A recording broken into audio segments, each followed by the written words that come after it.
from the studio that brought you Predator and Alien. Because nothing says freedom like corporate IP wars in space. On July 2nd, they came from across the galaxy to hijack Earth's satellites so that they could make a long-distance phone call. Then they hovered menacingly for 6 hours just to make a Close Encounters of the Third Kind joke. Twice. On July 3rd, they attacked. And the Fresh Prince of the Air defended California with a bunch of one-liners and some good-looking aviators. And President Lone Star from Spaceballs gave a speech so good, it made one guy salute. Also, Cousin Eddie sacrificed himself for our sins, which I guess is nuking Houston. On July 4th, it's Independence Day. Oh, hi, Mark. So why specifically project management and leadership? Because that's what the book is about. Why is the book about that? It's a made-up tale. The 7 sacred lessons from the School of Hard Knocks. This one was invented by a writer. I learned the hard way. Actually, it was a good learning experience. It's a total fabrication. It never happened. It's the Hard Knock University podcast, where real talk meets real lessons, and we all graduate with honors in the School of Life. Wretched, isn't it? Calling all musicians and industry pros. Do you want to turn your hard knocks into breakthroughs? Well, Season 2 of the Hard Knock University podcast is proud to be sponsored by SMG Academy, the ultimate music industry mentorship platform founded by 20-year veteran Mark Sebi. SMG Academy delivers real-world training from touring strategies to publishing secrets straight from the trenches of the Texas music scene. Whether you're an artist, a manager, a songwriter, it doesn't matter. SMG's courses and community will fast-track your success. Are you ready to level up? Visit smgacademy.online and use code HKU2025 for 15% off of your enrollment. SMG Academy, where hustle meets harmony. Hey, everybody. Thanks for tuning in to the Hard Knock University podcast. I'm Mark Caples. I'm joined in studio by my brother and co-producer and co-host and co-partner, my partner in life, Seth Caples. And we've also got in the studio with us the great and powerful Todd Roth. They'll look behind the curtain. Thanks for coming, brother. We appreciate having you here. One of these days we'll get Tommy Whitmore in studio. He's out in Arizona. Thanks for joining us. Is it not? It's not Whitmore. One of these days we'll get Tom J. Veronica. And why does this say Thomas J. Whitmore on your? We'll get into that in a minute. Keep going. No, You're stealing. President Whitmore. President Whitmore. There you go. You're stealing. There you go. Somebody finally got it. Yeah. Tommy, thanks for joining us. I appreciate having you here, man. We had such a good time last time on the Joker episode. One of the most best performing episodes on YouTube. And it's because you guys killed it, man. You guys knocked it out of the park. So I'm really glad to have y'all here for the 4th of July, where we're doing 1996's Independence Day, Will Smith's second movie. In 1995, he did Bad Boys. In 96, he did Independence Day. And then in 97, he did Men in Black. I would like to ask a question before we really dig deep. In 1996, Seth, how old were you? I was In 2nd grade. Mark? 96, I was 11.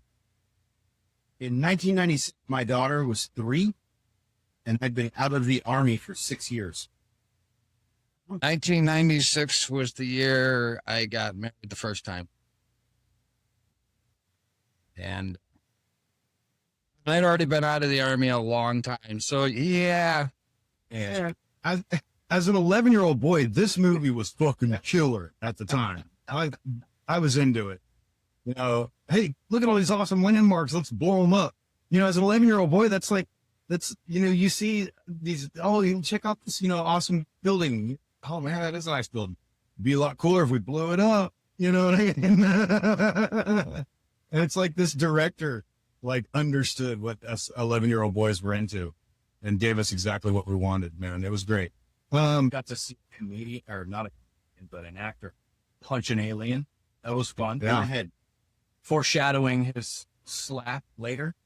Some fun facts about the movie. It was almost called Doomsday because another studio, Warner Brothers, owned the rights to Independence Day.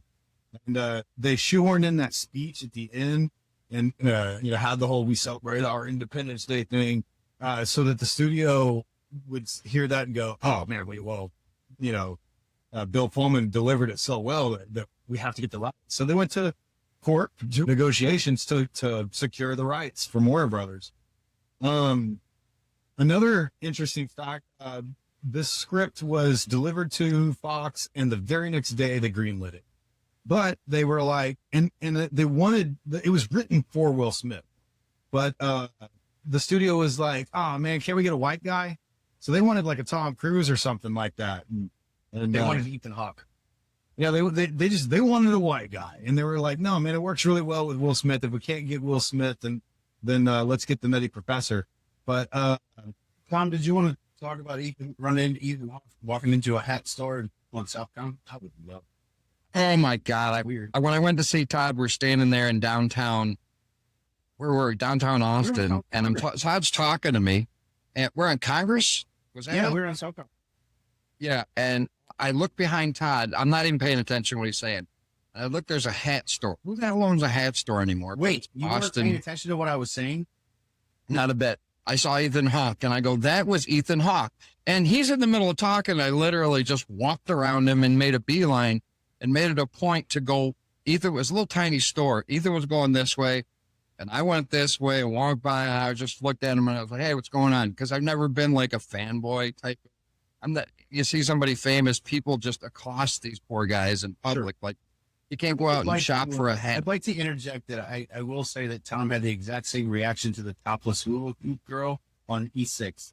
So it was, actually, he wasn't listening to me, and she walked by, and he went, same. She wasn't, there was no hoop involved. If there was, I don't remember. She was carrying. It was her job. She moved on the corner, her tips. Yeah.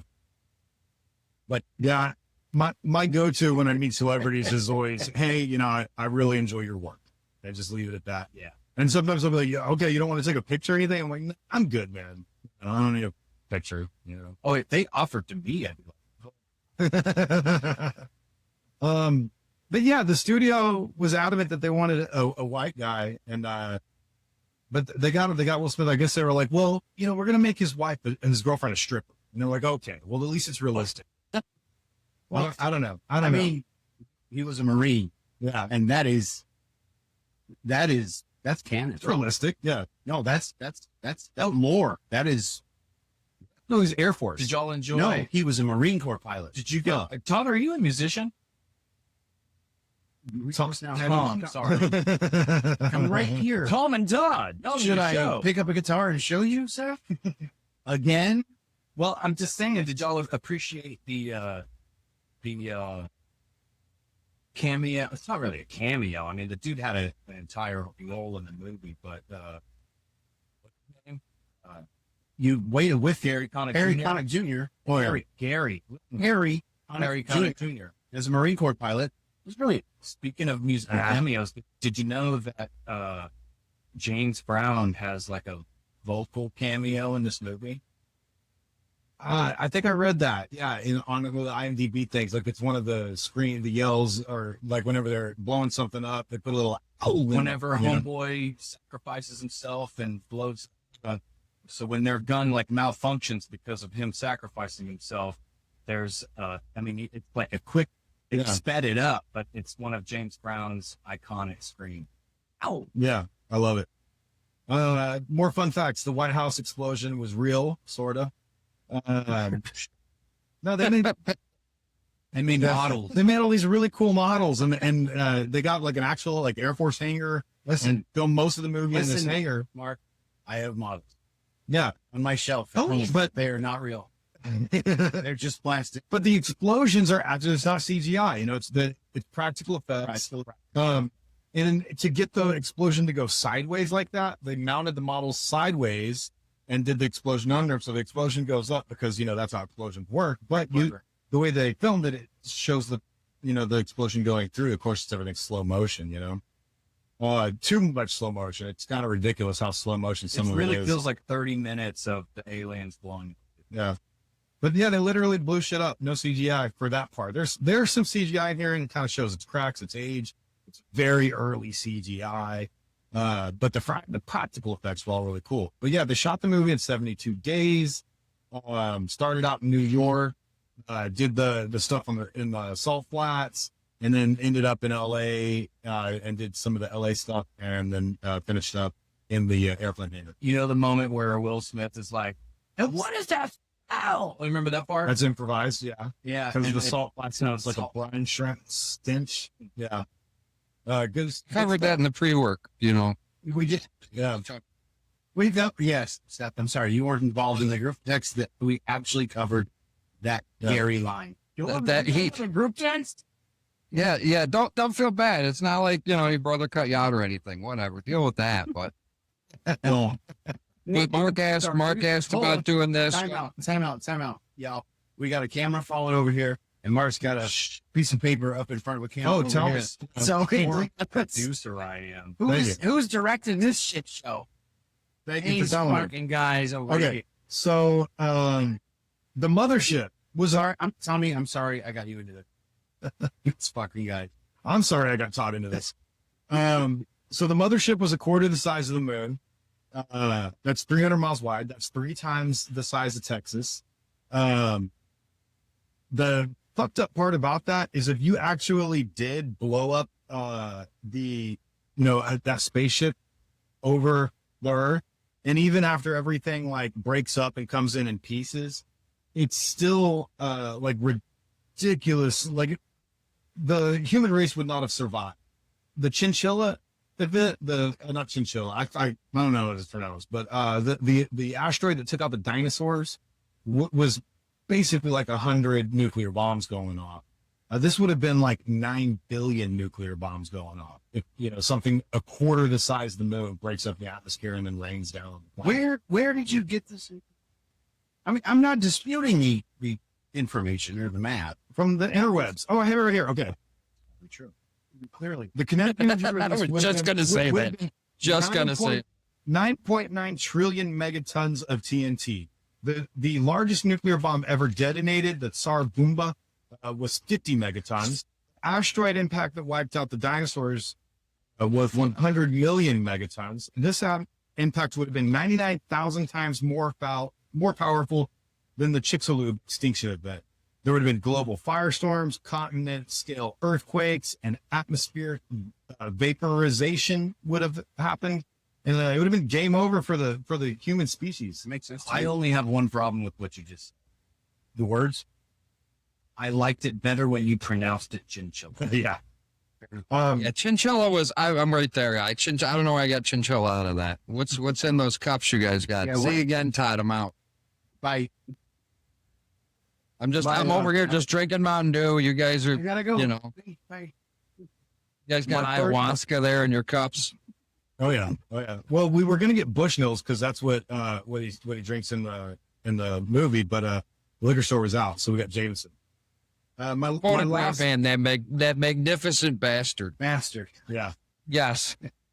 My last fun fact is that this is the very first movie that had a dedicated website. Really? Yeah. Really? Yep. Tiny step for marketing, massive leap for internet history.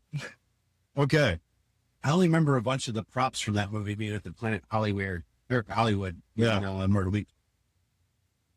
All right. So, on the week that it debuted, July 3rd through 7th, 1996, it shredded records with a $50.2 million opening weekend, the biggest July debut ever, eclipsing Terminator 2 and The Lion King. The top song on the billboards was Bone Thugs and Harmony's The Crossroads. And then Tony Braxton's You're Making Me High was close behind. In early June, Celine Dion's Because You Loved Me and Alanis Morissette's Ironic were dominating the airwaves. The top TV show was Seinfeld, reruns of Seinfeld. And then there was also, Caroline in the City, ER in 2020 was big back then. In major events, July 25th, 1996, the Khobar Tower bombing in Saudi Arabia killed 19 U.S. airmen. And Wait, Mark. Fun fact about that, Khobar Towers. Yeah. That was where I was before we shipped out after the war was over. We were in Khobar Towers, and after I left, 4 years later, it blows. Wow. We were stationed in Khobar Towers, and I heard about it blowing up. Why does that sound familiar? And then I looked, oh yeah, we were living there for a couple months after the war. I have a little Final Destination event that happened earlier this year. You remember the plane that hit the helicopter in Washington, D.C. at Ronald Reagan Airport? Yeah. Yep. I was supposed to fly into that airport that day, and the company meeting got canceled. And so I didn't fly out. I didn't leave. But I was looking at like the schedule. I would have already like landed and left the airport by the time it happened, but I would have been about a mile away from it. But It's just Final weird. Destination moment. Yeah. June 1st, 1996, Woody Harrelson is arrested for planting hemp seeds, challenging Kentucky law. In U.S. politics, President Clinton had been reelected, and the Unabomber got arrested.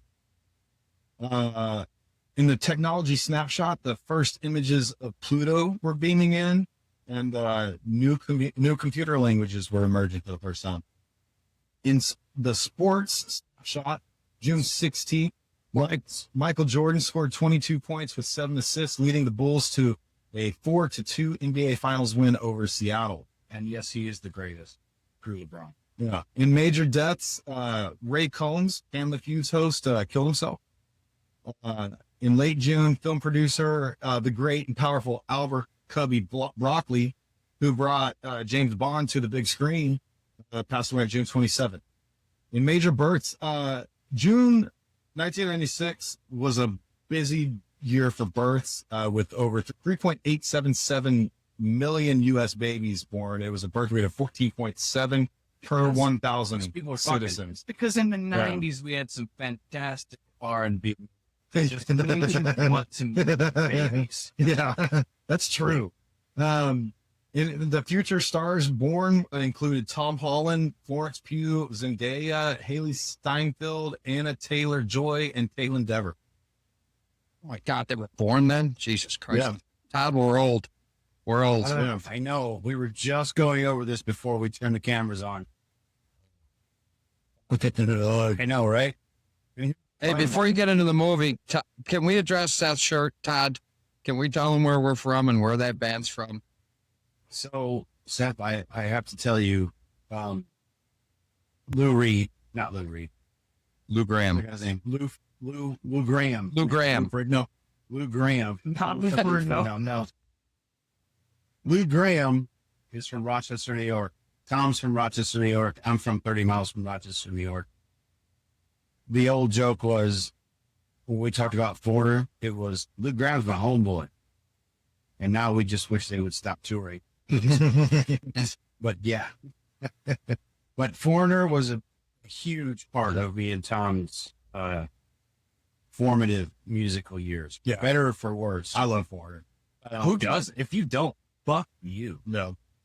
Well, you know, You met those people? there's an arc. If you don't, There's an arc. You know, let's just, if you don't choke Big Red, fuck you. there's an arc. But there's definitely an arc to certain hacks, you know, and you know, even the Mighty Bad Company, there's a dark period in their history, and you know, you wanted to talk about music, Seth, so we're gonna bring music into it. I love talking about me. Well, So we'll get back to the. Let's get back to the box. no, But Lou Graham's my homeboy. Oh shit! So there's some aliens and stuff, and then Foreigner was there, And then Foreigner. and then there was a Blue Morning.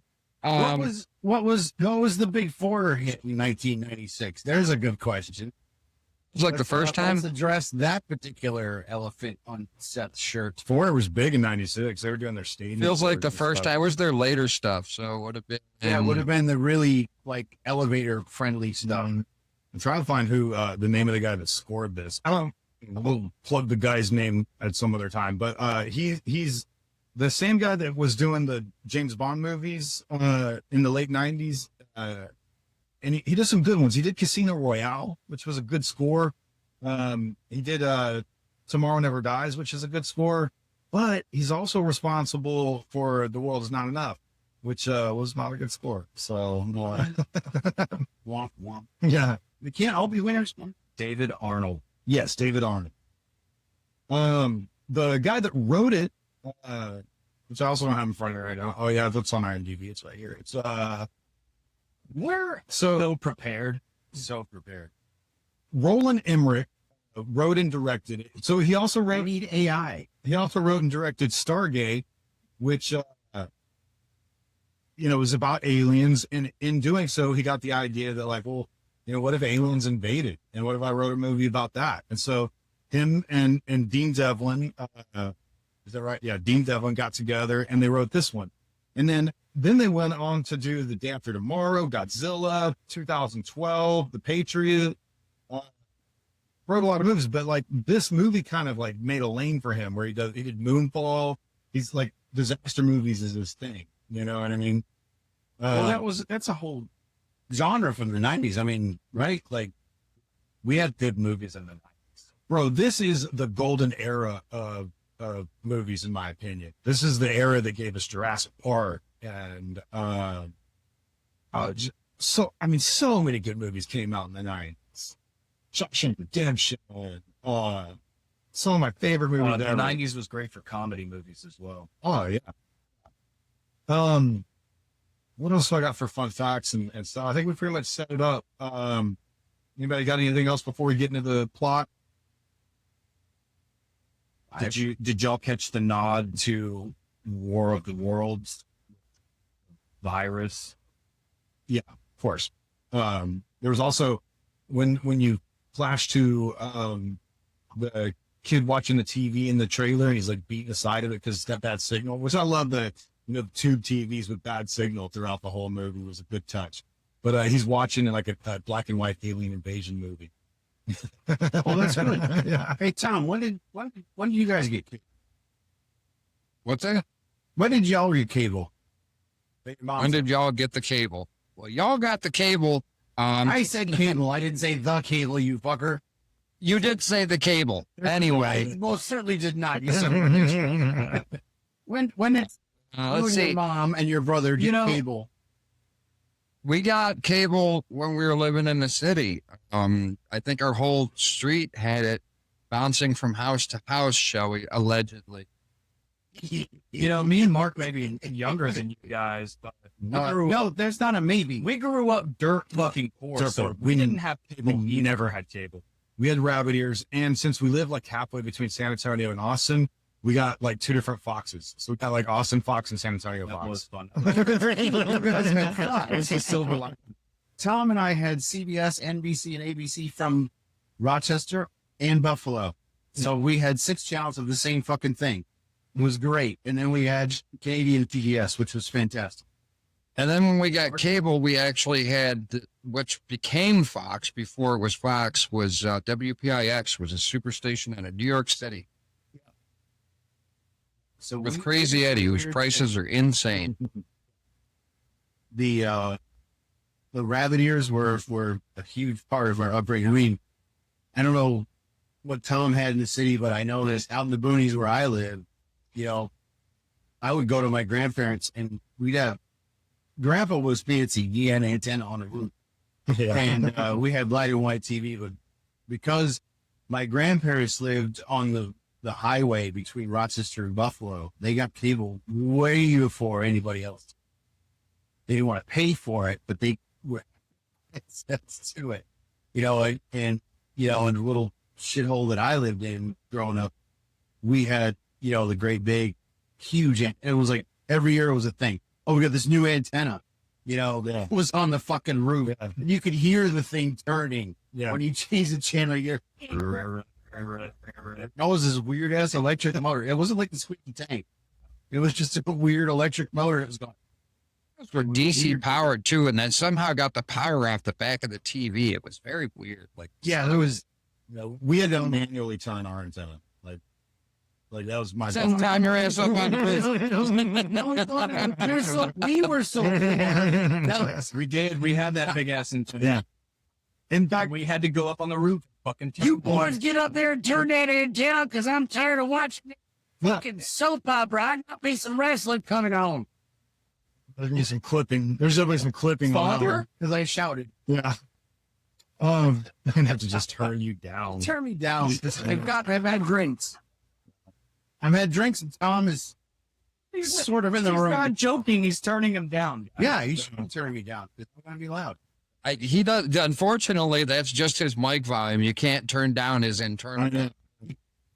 But yeah, being halfway between San Antonio and Austin, it's not like we got both Fox channels at the same time. You had to move the antenna in order to pick one or the other. You know what I mean? Wow. Yeah, that's something. But yeah, we're 30 minutes into this podcast. We haven't gotten into the plot of the movie, so let's get started because it's. Well, you got a lot of editing ahead of you, buddy. It's kind of thin, so It's a 2.5 hour movie. yeah, Yeah, but there was a lot of little useless subplots, and there was a lot of overuse of that. This is grandiose scenery, if you will. You know, these massive battles that really didn't do shit. The cinematography took over for the plot a lot, like when the movie started. No, you think that's 2.5 hours long. There's going to be a lot of good character development. No, there's 20 characters and there's no character development. Yeah, what's the only character they really took time to develop, which was unfortunate, was Randy fucking Quaid, of all people. Who played The himself? drunk guy who got abducted. He had more subplot lines than any other character in the show. 100%. Yeah. Yes, absolutely correct. Well, to be fair, President Lone Star from Spaceballs had a lot of character development. Rule. All right, rule. I'm making a rule. No correlation to Spaceballs is allowed. Otherwise, we're jumping this whole thing over completely to Spaceballs. 84 is out the window. I'll talk about the Schwartz all day. And the fact that Bill Pullman was in both is just a bonus feature. Listen to his New York come out in that. Yeah, fuck that, man. Let's just turn it into a drinking game. If everybody drinking or listening at home, every time Spaceballs is mentioned, drink. Oh, shit. I got to go grab a beer. All right, let's get started. On July 2nd, on Earth's moon, we hear the address that Neil Armstrong gave at the landing site of Apollo 11. The footprints left behind begin to vibrate and dissolve, and a shadow falls across the surface of the moon. A giant ship moves over the moon and heads towards Earth's orbit. The military reports that the mothership has a diameter of over 550 kilometers and a mass roughly a quarter of the moon. It releases several smaller but immense ships that each measure 24 kilometers in diameter. So first question is, how do they not see that fucking thing coming? Yeah, really. That is the question that should be asked. Yeah, I mean, how is this a surprise? Yeah. It shouldn't be a surprise. One. Yeah. I would be surprised if the government saw it before just a regular fucking average Joe And I fan of. It's a quarter the size of the moon. You can look up in the fucking sky and see. Look. With some binoculars, you can see detail. You know what I mean? Well, observers at the SETI site in New Mexico have discovered a signal coming from the mothership. David Levinson, played by Jeff Goldblum, works in the TV media as a technical systems engineer. He discovers a countdown being relayed across Earth's satellites. Realizing he must report the findings to the highest government authorities, he has his father, Julius, played by Judd Hirsch from Taxi, drive him to Washington, D.C. He hopes to have a White House connection. Get him in a meeting with U.S. President Tom Whitmore. Yeah, a White House connection. His fucking ex-wife. Yeah. That's because he was wearing his ring, she wasn't. Right. So this is giving off Die Hard vibes. Yes. Yeah. Well, you have opening scene where you first meet Jeff Goldblum's character, where he's playing chess with his dad, and it's a good scene because it sets up a lot of the stuff in the movie. He's playing chess. He has the checkmate thing that comes back twice. The cigars there, that sets up the whole cigar thing. It's there's that is hilarious. 100%. But then there's Judd fucking Hirsch. You get the first hint that he's like this environmentalist and shit, which is, he's going to be all anti-nukes later. And we'll get into that. But it's a good scene. We have Into the World by REM playing. Good little tidbit there. Said he identified the signal, but they're confused by it, but the cable tech figures it out. That's, I mean, come the fuck on. You know what I mean? Oh, and the best part about that, don't forget the raspy voice gay guy running around all insane. Well, I gotta call my eyes. Harvey. I gotta call With the worst Long Island fucking lawyer. accent Fuck that ever. guy. I don't really sell my lines because I'm about to die. What's funny is like, No, that's how he talks. that guy's literally been in 2 movies, but he's like a part of my childhood. It's this one and Mrs. Doubtfire. Yeah. I feel like he's worked more than that, but I can see where you're coming from on that. Yeah. They call my therapist. So they set up. $100 an hour. Yeah. You wouldn't. I told you about his volume. He doesn't have one. You guys fed him liquor. It's all on you. It's true.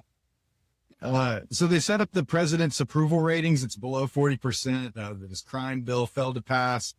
So I looked into it to give it a little context. Clinton had a 66% approval rating. At the time. You got credit rating? You're good. Before him, the lowest approval rating in recent history had been Carter at 34%. After him, Bush got a 34% approval rating. And then after that, Obama did pretty well with a 59% approval rating. Trump's first term got down to 34%. Biden had a 40%. Now Trump is currently at a 40% approval rate. So, you know, we're setting up that this guy's young. He's not respected. They're like, oh, he compromises too much. He's young and idealistic, and the message has gotten lost. Don't we societally have that kind of feeling towards young candidates for the president since 1996? Well, I don't know, man. Kennedy was young, and everybody loved that guy, you know. And for context, Kennedy's approval rating was 70%. I mean more like today. And there's this quote from the media during it. They say leadership as a pilot in the Gulf War is completely different than leadership in politics. So, I mean, looking at That was in the script, wasn't it? yeah, it's the They wanted a warrior. where they're on the news, you know. Yeah, that was direct from the movie. It was like, oh, they voted in a warrior, but they didn't. Right. Exactly. As a Desert Storm vet, I support him 100%. Let's go Whitmore. I think he should run again next term. Nice. Just throwing that out there. But yeah, it's hard to agree with the fake media on this movie and this, because Kennedy's approval rating was 70%. Eisenhower was a military guy. His approval rating was 59%. But yeah, they say elected a warrior and got a win, and maybe a little bit, but you know, at the end, we have a character development, because by the end, He's not a wimp. yeah, Homeboy jumped in a plane and took off. yeah. Jumping ahead. Cut it out. No, I feel like I'm having like the Mandela effect, because I watched this like 3 times waiting for this scene where he like has a phone conversation with Bill Clinton, and Bill Clinton's like, just look under the bed, my saxophone somewhere around there. I swear that's a scene from this movie, but I don't think it is.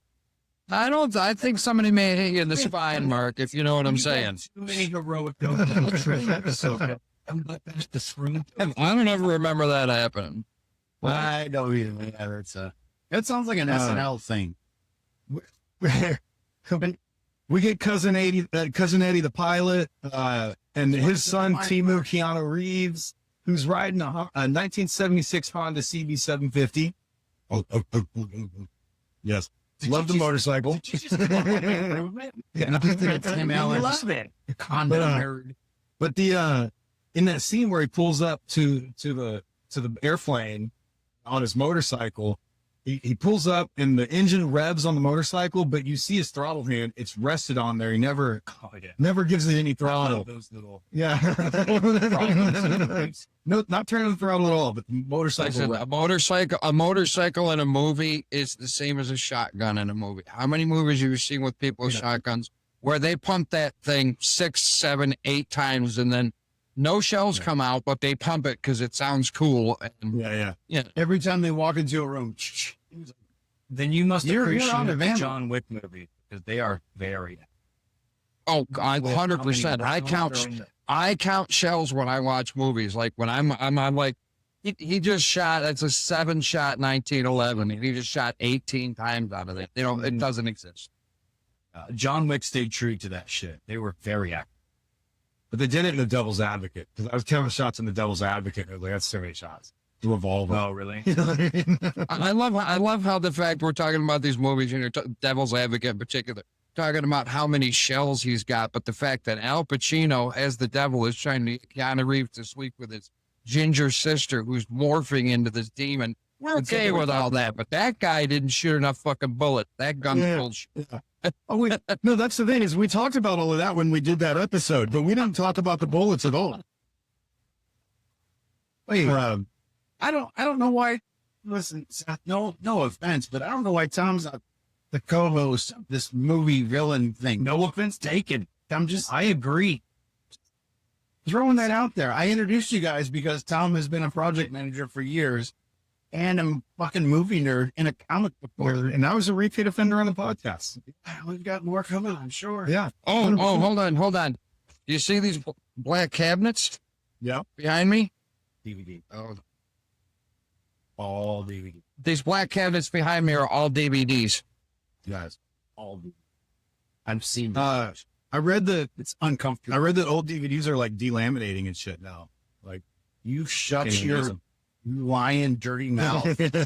Tom's collection is worth tens of dollars. yeah, well, you might have. Oh yeah. You know, and it's funny because now with streaming, I'm like, I should probably throw these out, but some of them you can't get. Like there's an original Cannibal Holocaust back there.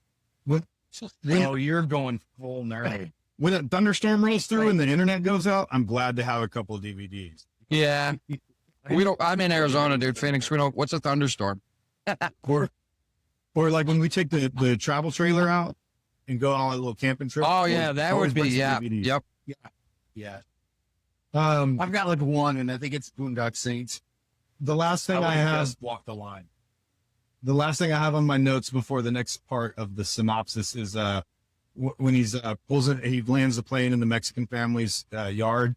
The Mexican kid, I think he says Luis otra vez, which translates to he did it again. So apparently he's That's exactly what he said. yeah. Being an offender. Yeah, it was in the caption. It came up.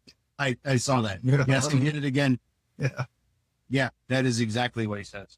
All right, so the military response is led by General William Gray, played by Robert Loggia, the commandant of the United States Marine Corps.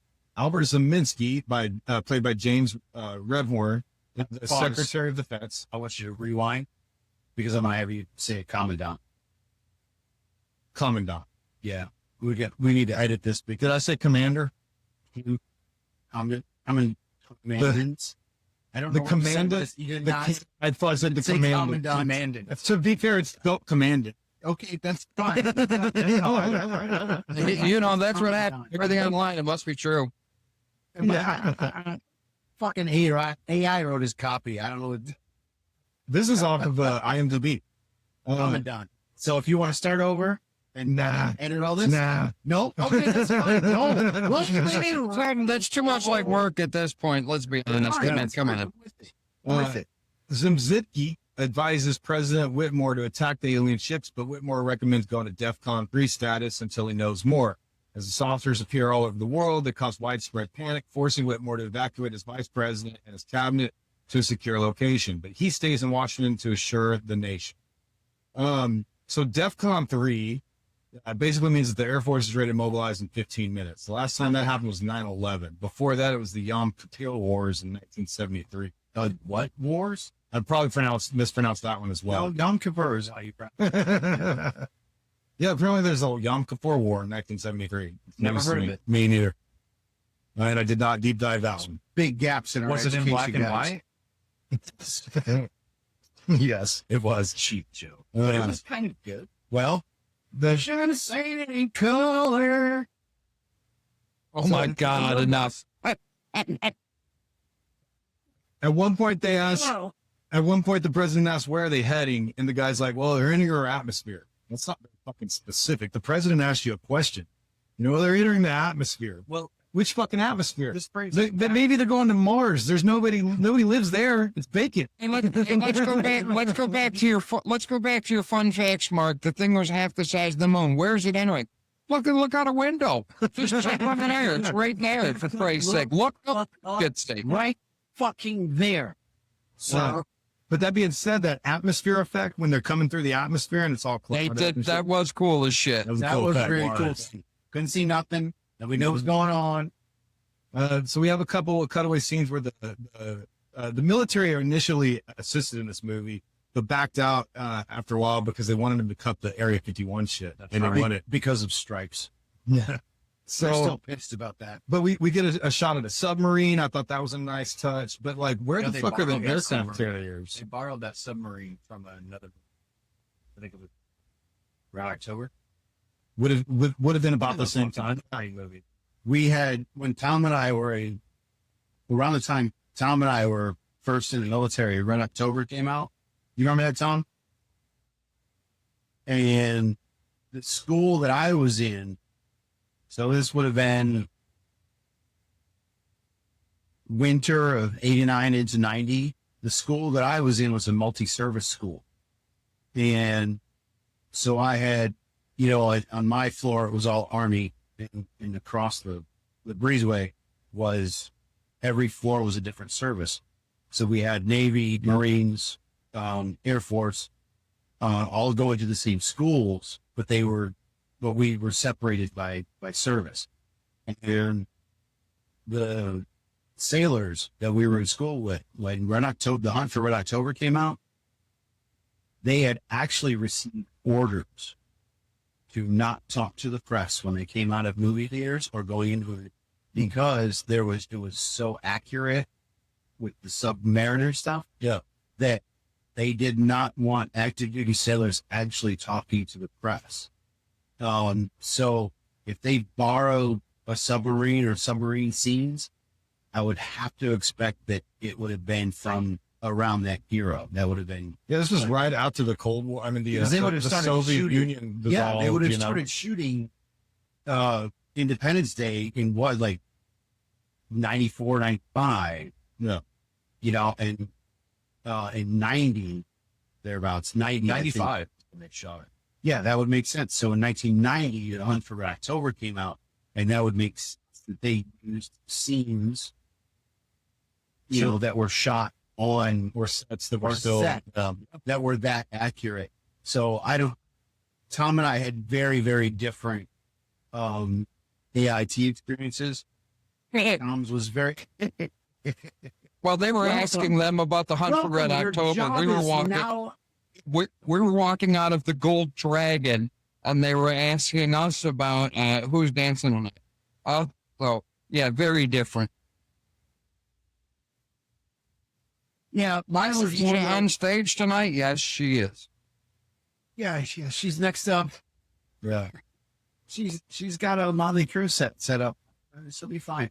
Mine was more like, yes, Adrian Cronauer was a real person, and I had his voice and diction coach, and, said morning, Fort Lewis. I was disappointed that there wasn't any aircraft carriers. The U.S. had 12 of them in 96. Now we only have 11. But now we also have 9 amphibious assault ships, which are smaller, but they're essentially like drone aircraft carriers. Yeah, that's where all your drones are going to be. They can launch like dozens and dozens of drones from these amphibious assault I got nothing ships. for that. I had a story for the other. The AWAC is pretty cool. And that's the point Nothing. where we should have escalated to DEFCON 1. When the fucking AWAC exploded in the air over California. Missed opportunity. Like that's strike one. Now we escalate to DEFCON 1. But we didn't. So Actually, I think it was strikes 2 I'm and gonna blame 3. the president for that one. We have the most useless general ever. They have a press conference where he says there's no damage so far. That's a lie because of the AWAC. But that's exactly what they would do. Wait, it wasn't the general. That was the guy. Wasn't it the Secretary of Defense? Defense Secretary. No, it was the general that in the press conference said that there's been no damage. Oh, because they were okay. lying to the public. That was what that was all about. But then the president had an address where he's just trying to keep everybody calm because they saw, the news reports of everybody freaking out in Russia, and they're like, "What are the odds that happens here in America?" And they're like, "Very fucking good, dude." Dude, I wish they would have said it like that. Just have Mark come out and go, very fucking good, dude. Just very matter of factly. You make a horrible doctor. How's things? You're gonna die. Those things are not fucking good. Yeah. Not fucking good. But You're not gonna make it. but yeah, man, For your will. we've got this 6-hour countdown, and I'm wondering, like, what's the fucking wait? I want to talk about that. The time management of the alien. I don't understand it. Why a countdown? The whole goal is just annihilation. No.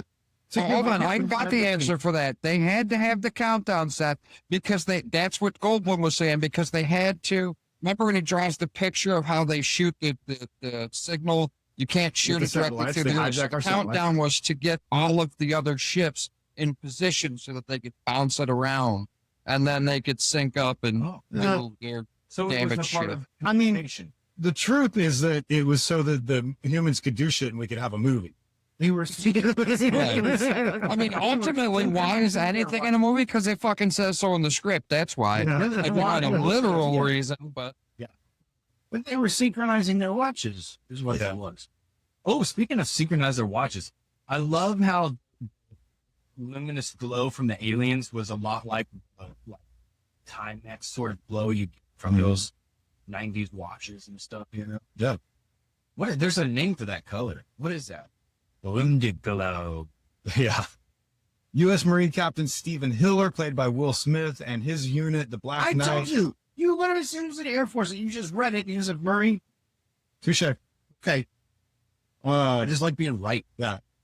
you're right. The Black Gotta Knights be right. Just let it F-18 go. Fighter Squadron out Thank you, of Thomas. MCAS El Toro are called back from their July 4th leave to defend Los Angeles. His girlfriend, Jasmine Dubrow, played by Vivica, not a actual fox, decided to flee the city with her son, Dylan.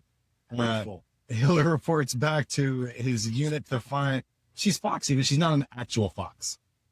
Is that? Hiller reports. That's your take. Yeah. I think I would find her attractive if she was. That was a fucking really funny joke when I was brainstorming it. Okay. Wait. Wait, you brainstormed this before? I had no fair cheating. This is all supposed to be out of pocket, buddy. That's what I was told anyway. I got news for you. Fucking notes, man. News for you. When I'm reading it, that's not the camera I'm using. Clap this knee and his camera fall over. Hill reports back to his unit to find that his application to NASA has been rejected.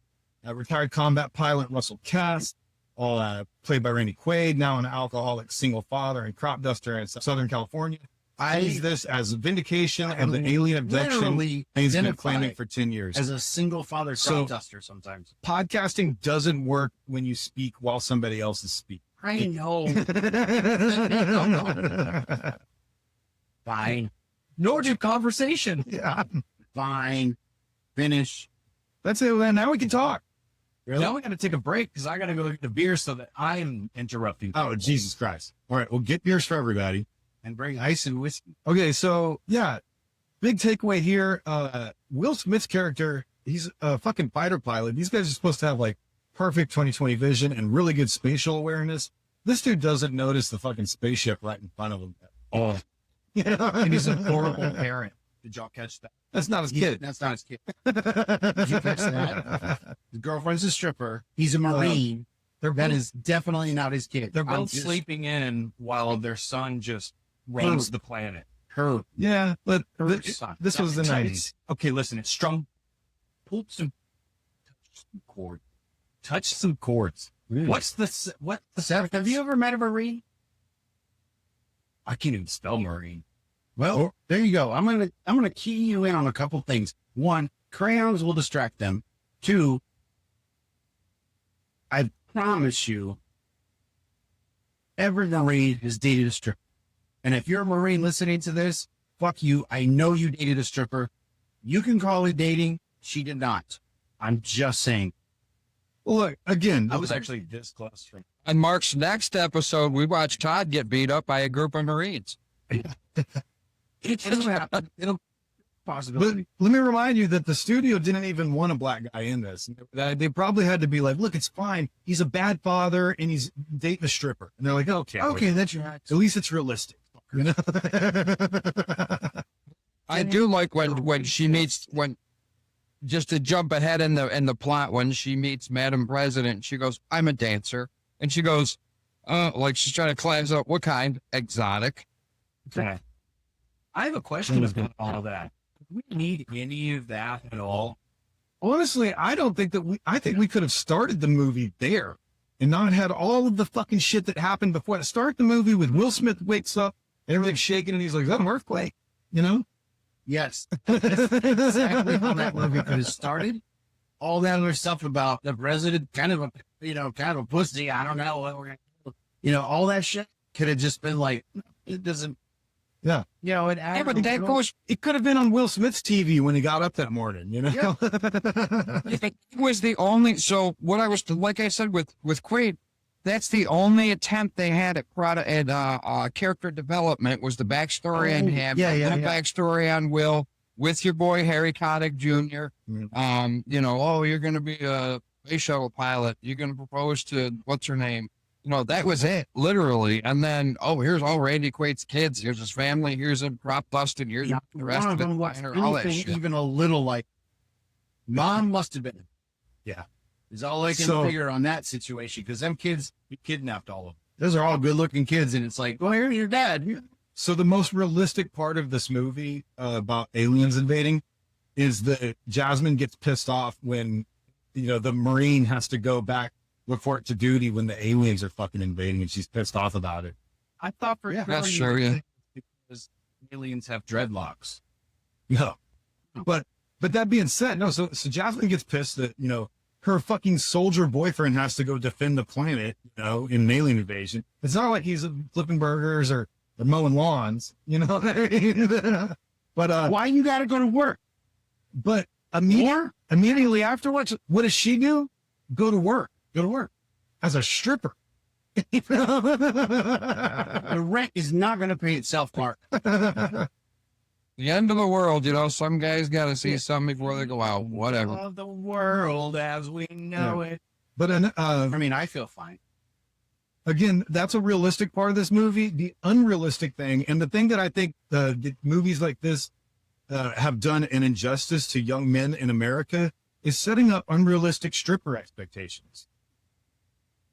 Are we really going to get down this rabbit hole, Mark?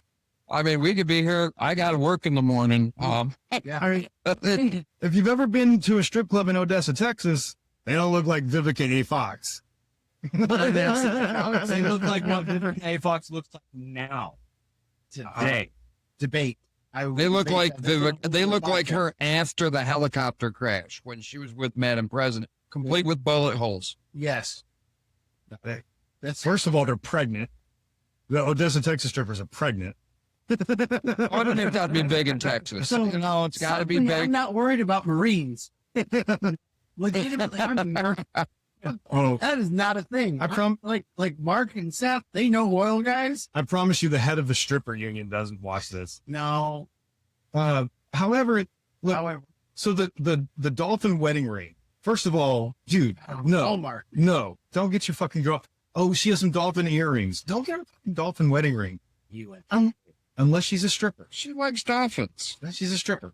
If you put it in the wrong place.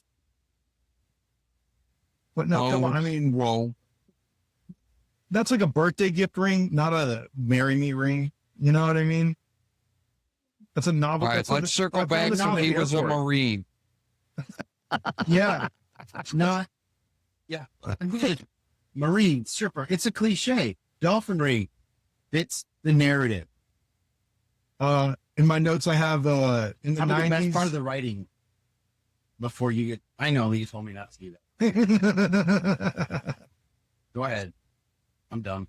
In the 90s, for now, a laptop could do anything. Yeah. I did. It's a MacBook. I did catch that. I know what you're talking about. He's got a laptop that's this thick, and it's got Wi-Fi before Wi-Fi and a cellular signal. A year before Wi-Fi came out. and he's still tracking all that shit. And he could triangulate He with that triangulates stupid her cell antenna phone he put on the position. car. Why? So that he can have that gag where he's like, walk to the window. And so he waves, like, come on, man. I've done the find my phone thing, and it's not that. And then, I don't know if that's the thing. And then she's like, how did you get this number?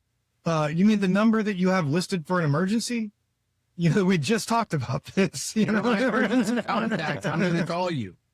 It's an emergency. But yeah, computers could do, a laptop could do anything in the 90s. I mean, yeah. Look.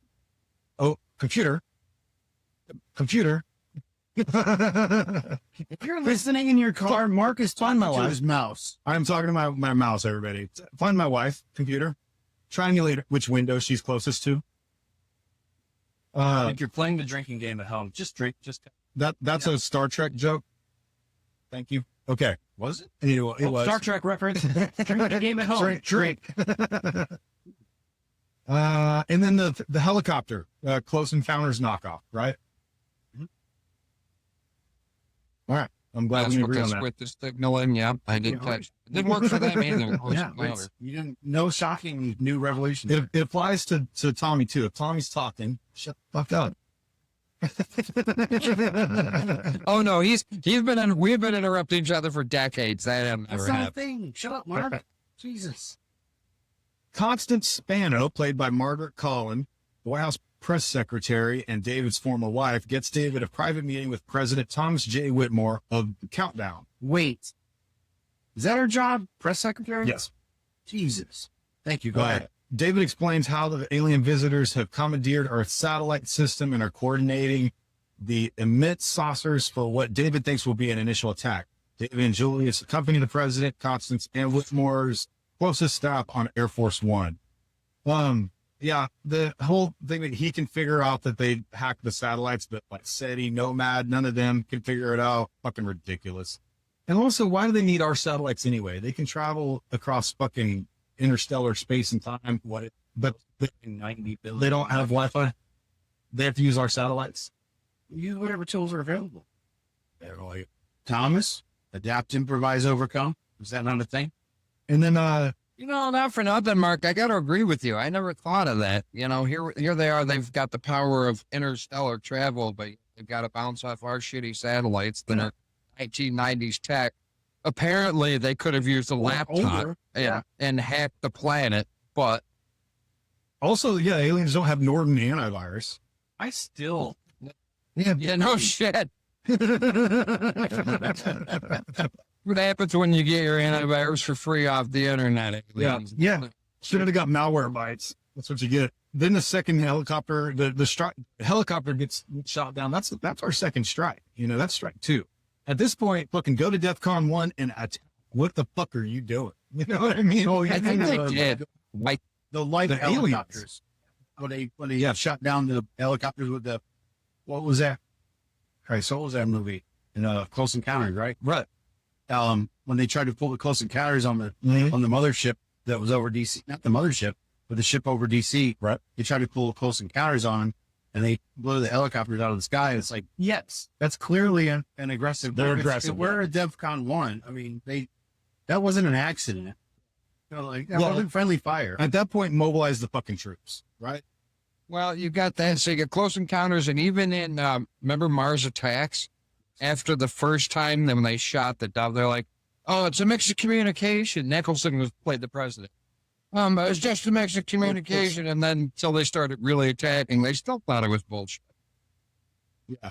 It's funny you bring up Mars Attacks because the movie set where the White House set is the same set that they used for Mars Attacks. And this movie rushed to beat out Mars Attacks at the box office. And I would argue that Mars Attacks is a better movie. Not the topic of the podcast. Super lucky that Air Force One is on a landing strip that is facing away from the blast. Could you imagine if the runway faced the other direction? That would have ruined it. That was lucky. And not for nothing. You talk about suspension of disbelief. All right, so somehow Judd Hirsch is on Air Force One now. Everybody who's there, just get on the plane.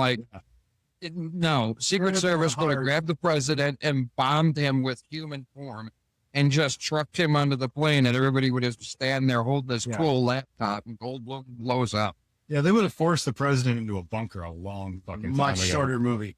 The idiots on the roof deserve to die. I don't feel sorry for any of those guys. Another stripper broad. Yes. I do feel like there was probably one guy in that building in LA that was like just trying to finish up some fucking last minute work because it's Keeping the grind up. drivers, Just you know? keeping the grind. Yeah, I do feel sorry for that guy. And also, like, how does this fucking building not have any security to keep people from going up on the fucking roof? You know, They left. fair. They knew shit was coming. That's fair. Great answer. Okay. They're like, fuck this, fuck you. They I'm were out. more retarded and trying to be fucking. I am not getting paid for this. I gotta go. Here. I'm not a Marine. I'm not going to El Yeah. Toro. Those guys can do the thing. The saucers attack the respective cities simultaneously by discharging a primary weapon, a blue-beamed cannon affixed to the bottom of each ship that sends a larger, more destructive blast into its target. The weapon unleashes a cascading wall of fire that travels through the city, destroying everything in its path. The White House in D.C., Empire State Building in Manhattan, and the First Interstate Bank Tower are all struck first, turning each into columns of flame. In D.C., Air Force One narrowly escapes the inferno. Thomas's wife, First Lady Marilyn, played by Dances with Wolves, Mary McDonnell, is in L.A. at the time of the attack and was injured in the blast when her helicopter crashed. Marilyn is found and rescued by Jasmine, who is also trapped in the city with Dylan. They survived by hiding in the maintenance room of a tug. And they made his wife look so old in this movie. She looked, as an actress, she's not that old, but in the movie, I don't know what you guys thought, but I thought she looked way too old to be his wife. Yeah, Wasn't it? it's kind of a mix That's match what you're rocking? couple for sure. I agree with you there. Yeah. And then how come fires can't turn corners? And they're made Firefighters, they can, I'm telling you. You know what I mean? But the practical If I'm effects, around that corner, that's fire turning that fucking corner. Yeah. But the practical effects in this whole part where they're I'm blowing up all of the buildings and stuff, really good stuff. It really is. It's kind of the last of the 90s CGI. It was good. Yeah. But it's also weird though, but that the aliens chose like these landmarks instead of like military fucking bases to attack first, you know? I guess they were just being considerate of Fox's marketing budget. I don't know. It was funny you mentioned that because there was a throwback to that in the sequel where they were crashing and whatever. And I forget, they were in London. They were trying to escape. Thor Hemsworth's kid or his brother, whoever's flying the spaceship, and you hear Jeff Goldblum go, they always destroy the landmarks. They always go after the landmarks right as they crash through London. I haven't seen it. Have y'all seen the sequel? Yes. So to be clear, I didn't realize there was this. Yeah, it's Independence Day regurgitation. It was cool. There was a lot of throwback shit. I feel like somehow if they got no idea. Sony or whoever It was- financed that, whoever they got to finance that, they got them to finance a nostalgia flick. Because anybody like us who appreciated the first one, watched the second one, were like, oh shit, I remember that. Like literally, let's just cookie When cutter did the plot, change a when few did the things. sequel come out? There's a question. I don't remember, but it was one of those Years ago? One of those sequels that was one of those movies that was definitely not as good as the previous movie. It was 20 years later. It was 2016. They couldn't get Will Smith because he was doing Suicide Squad. It's like fucking wait a year and get Will Smith. You know what I mean? What are you doing? But Yeah, and all of a sudden, Vivica Fox is a doctor. She went from stripper to doctor. oh really? Was that really? Is that the thing? Yeah, Vivica, in the movie, she's a doctor. She was on, remember she died on the roof with one of her patients. I didn't see the movie. Alert, sorry. We should do this one next year for next 4th of July. What, the sequel? Yeah, that's a great idea. All right. So Tommy's like, all that matters. Tommy's like, why? It's such a shitty movie. Tommy's gonna get up. No, wait, Stand on it. No, he's going to get up. He's going to turn around and go to that black cupboard behind him in his Zoom room, and he's going to pull out a copy of that fucking movie. Be like, no problem. That's bro. Gold.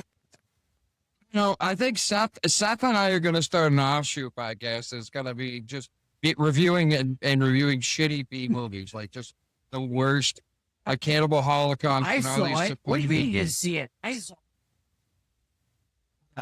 Shitty B movie. It's actually a great concept. You know, All right. So bad it's good.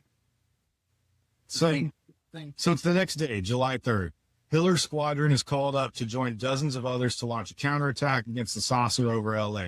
They quickly find out that the invaders' vehicles are protected by an advanced shielding technology, making their missiles useless. The saucers launch smaller fighters of their own with the same shield technology, instantly outnumber and rapidly destroy most of the human fleet. Hiller's wingman, Jimmy Wilder, played by Harry Connick Jr., is pursued and destroyed by one of the alien attackers. Hiller leads his attacker into a system of canyons and brings the ship down when he launches his F-18's parachute at its windshield and forces his plane to crash into a canyon wall. The attacker crashes into the same cliff and skids to a stop on the ground. Undaunted, Hiller marches to the alien craft as it opens its hatch. Hiller sees the craft's pilot, a bizarre bipedal being, and punches it, knocking it out. So, Go ahead. Harry Connick Jr. and Will Smith have a fucking very weird relationship. I thought you were going to talk about we could be together. There was that. We're going to go to the alien, but it's, okay. Yeah, let's talk about the fact that Will Smith punches the alien, which they find out later is its armor. So he one-shots an alien's armor and knocks it out. Knocks it out for multiple hours. Then look at multiple Hey, hours. he should, not for nothing. 4 inches thick. And after we see, Not for nothing. after seeing Will Smith actually hit somebody in real life, it really takes the wind out of that one, man. You know what I mean? Poor Chris Rock. well, it's just not. The only way they could have lent that scene a little bit more credibility is if Will Smith had a pump-action shotgun and cocked it before he punched him. Yeah. 3 times. But the Welcome to Earth line, great. It's a very quotable movie, And then immediately after that, he's got another one-liner. What is he gets his cigar and says, talking about a close encounter or something like that. This is he's got one-liner after one-liner. But before that, these guys, like this attack, the first wave of attacks has happened. Most of these guys have lost their families, and they're fucking joking and shooting the shit. He's like, Harry Connick Jr. is like, hold me. I thought you were going to break up with your girlfriend. You know what I mean? Kick the tires and light the fires. I mean, come on, guys. You guys talk Your- shit. About Your parents are dead. horse. Are you kidding me? This is the Marines. It doesn't matter. The Marines, the Air Force, they're all, if you're in the Army, all that shit is fair game. Yeah. Seriously, that's not even I'm a little offended you asked that. If I'm being honest. What we would call that probably trauma bonding, maybe. What's that, Tom? Maybe a little trauma bonding, like, the only way to deal with a catastrophic situation like that would be to just laugh it off, because if you don't laugh, your head explodes. That deal. Yeah, but Absolutely. I mean, if you want, the Marine Corps, and I have dear friends who are Marines, and I've played the Marine Corps, as a musician, played the Marine Corps birthday party 3 times now. Oh shit. Yeah. I've played a Marine Corps birthday party 3, or 4, I forget. But the Air Force is the butt of everybody's joke. Isn't it the hardest to get into intellectually? Sure, take the test. I don't know. I didn't have enough toes to get into it. What? What did you say? What do you? It's a joke based on a true story. The service wouldn't take me. I was going to join the service, but they wouldn't take me because I don't have any toes on one of my feet. It wouldn't take me because I wouldn't pass a test. These are 2 wildly different reasons for not getting in the military. Yeah. Well, I also got a job framing houses with him making great money. Well, I'm not going to show up for career. but you asked about the Air Force, and yes, we poked fun at the Air Force. All of the branches of the military poked fun at the Air Force. because, you know, one of the things when I was in, and Tom can verify this, is we wore, you know, our camouflage uniforms, you know, in the Army and the Marine Corps and the Navy, undershirt was brown, you know, or olive drab kind of color. It was brown. The Air Force, No, shit brindle brown. That's a color. Shit brindle brown. That's a flavor. Go to home, do Chase Picking and get. yeah, you can order it. But in the Air Force, they wore a white T-shirt, and it's like, do you want to get shot in the chest? Because there's a white triangle right here under your, just glowing for the world to see. Air Force, they didn't have a problem with guys putting their hands in their pocket. So your pockets, let the Air Force glow. I like how the Russians had striped shirts. Yeah. The Russian Navy was like striped shirts.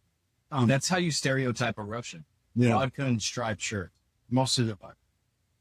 Early CGI really kind of shows its cracks here with the battle there With the lasers. Yeah, with the lasers. Yeah. Oh, I know you didn't shoot that green shit at me. Very quotable. Very quotable.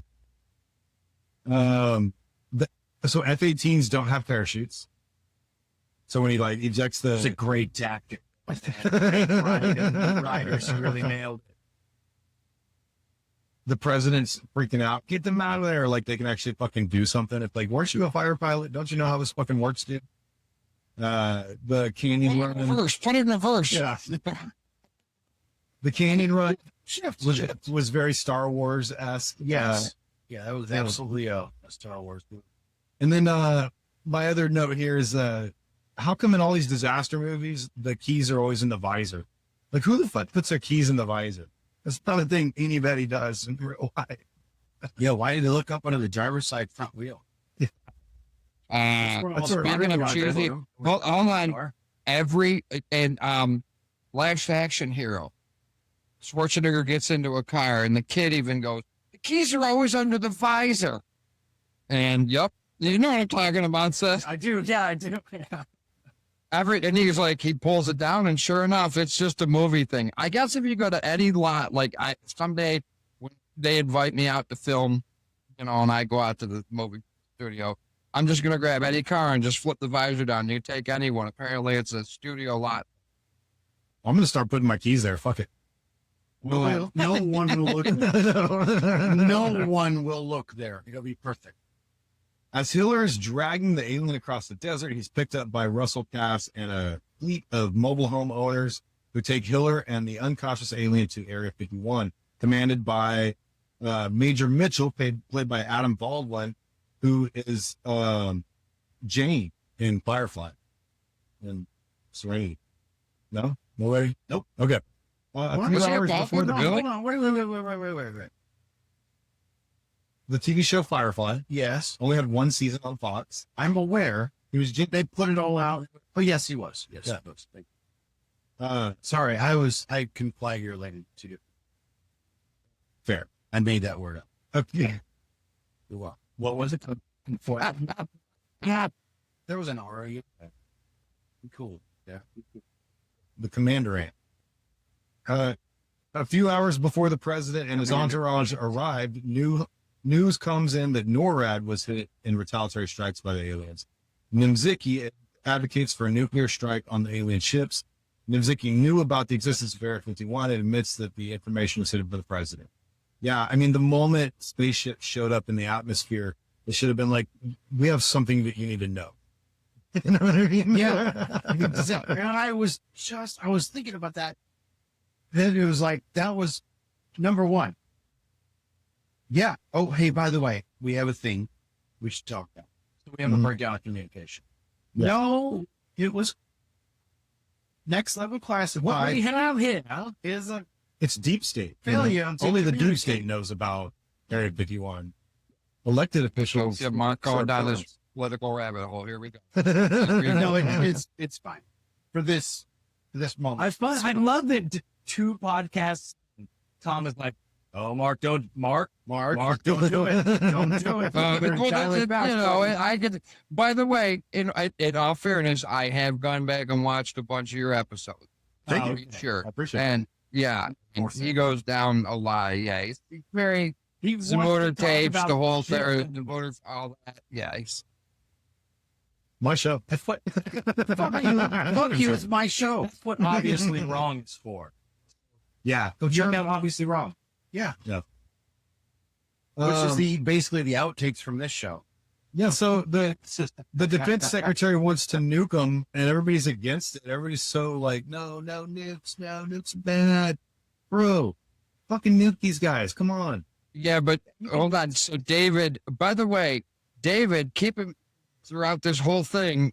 As all of this is happening, Goldblum is still sitting with the president, the guy who he punched out, and his wife's there, his ex-wife, whatever she is over there. He's there, and he's Mr. Global Consciousness. Have you nuked this back? So he's the little bird chirping in his ear, though. Sure. You think? All right. So the aliens don't use nukes; they have lasers, devastating ass lasers. But it's like the equivalent of a fucking nuke, essentially. Do you think that they were like, when they got nuked over Houston, they were like, "Oh, that's too much. It's too far. You went too far. Use nukes." They went. Yeah. Bring it. They went. Also, it's like, it's Houston. You know, I can't tell you how many times I've left Houston after a long, hard day of work with the 4-hour drive home. It was like, We should nuke the bastard. The traffic. That's not going to get you on the Chamber of Commerce invite, Mark. Yeah, That should be There's the great restaurants. You don't want to. that should be their Sucks, but the restaurants are famous. that should be like their logo. Like Austin's like the Music City USA or whatever. You know, or the live music capital. That's right. Yeah. The world. Yeah. Nashville's Music City USA. Yeah. For Houston, it should be Nuke the Bastards. Well, Phoenix, our motto here in Phoenix is "fuck, it's hot." Yeah. Area 51. Carry on, Mark. Quick. I will. I am going to. Area 51 conceals a top secret facility housing a repaired alien ship and 3 dead alien bodies from the 1940s when the ship crash landed on Earth. Attempts have been underway since the 1960s to repair the ship. Upon arrival of the alien mothership, the systems on board the alien ship have activated. Dr. Oaken, played by fucking Data, Brent Spiner, Yeah, Brent Spiner. Yeah. is the chief scientist of the facility. Oaken shows the group the 3 alien species that had arrived along with the attack ship. Oaken guys wanna see explains them? that the aliens are similar to humans in terms of physical tolerances and weaknesses. However, they plainly are more technologically advanced. Whitmore asked David to work with Oaken to try and figure out a way to defeat the alien technology. Again, when like they were like, oh, once the aliens showed up, all of the fucking lights on board the ship started lighting up and shit. Probably should have told the White House about this. With me. Hey, Green. Hey, one thing you forgot about that is this is the first time that Secretary of Defense was a little mealy-mouthed shit. Because, you know, Pullman looks at him, why wasn't I briefed about this? Like, well, sir, plausible deniability. Yeah, And the whole alien thing, when they walked in Area 51 and Spiner's like, you want to see one? Yeah. Why didn't I know about that? Yeah. Love that line. There's Big another- chalupa. He calls it the big chalupa. Remember? Worst one. They tried, to your point, Mark, there was a lot of quotable lines in here.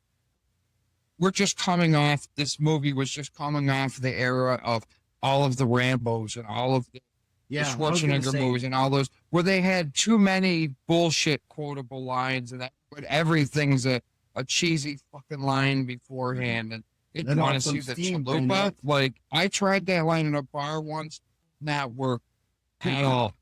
Throwing that out there. Anyway, carry on.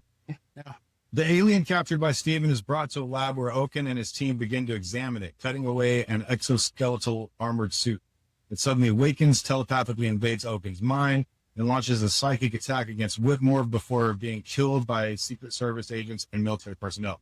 Whitmore reveals that he learned when they linked, the invaders plan to annihilate Earth's inhabitants and harvest its natural resources as they have already done to other planetary civilizations. The military calculates that the rate at which the saucers are moving will destroy every major city on Earth in the next 36 hours. The president decides to launch a nuclear attack using B-2 stealth bombers. Super cool. Glad to see those in there. They borrowed that one. Oh, yeah. But the nuclear warheads also fail against the alien force field over Houston, destroying much of this. No loss, no big loss on the Houston thing. So yeah, 36 hours. What the fuck are these aliens waiting Love for? Texas. Listen to you.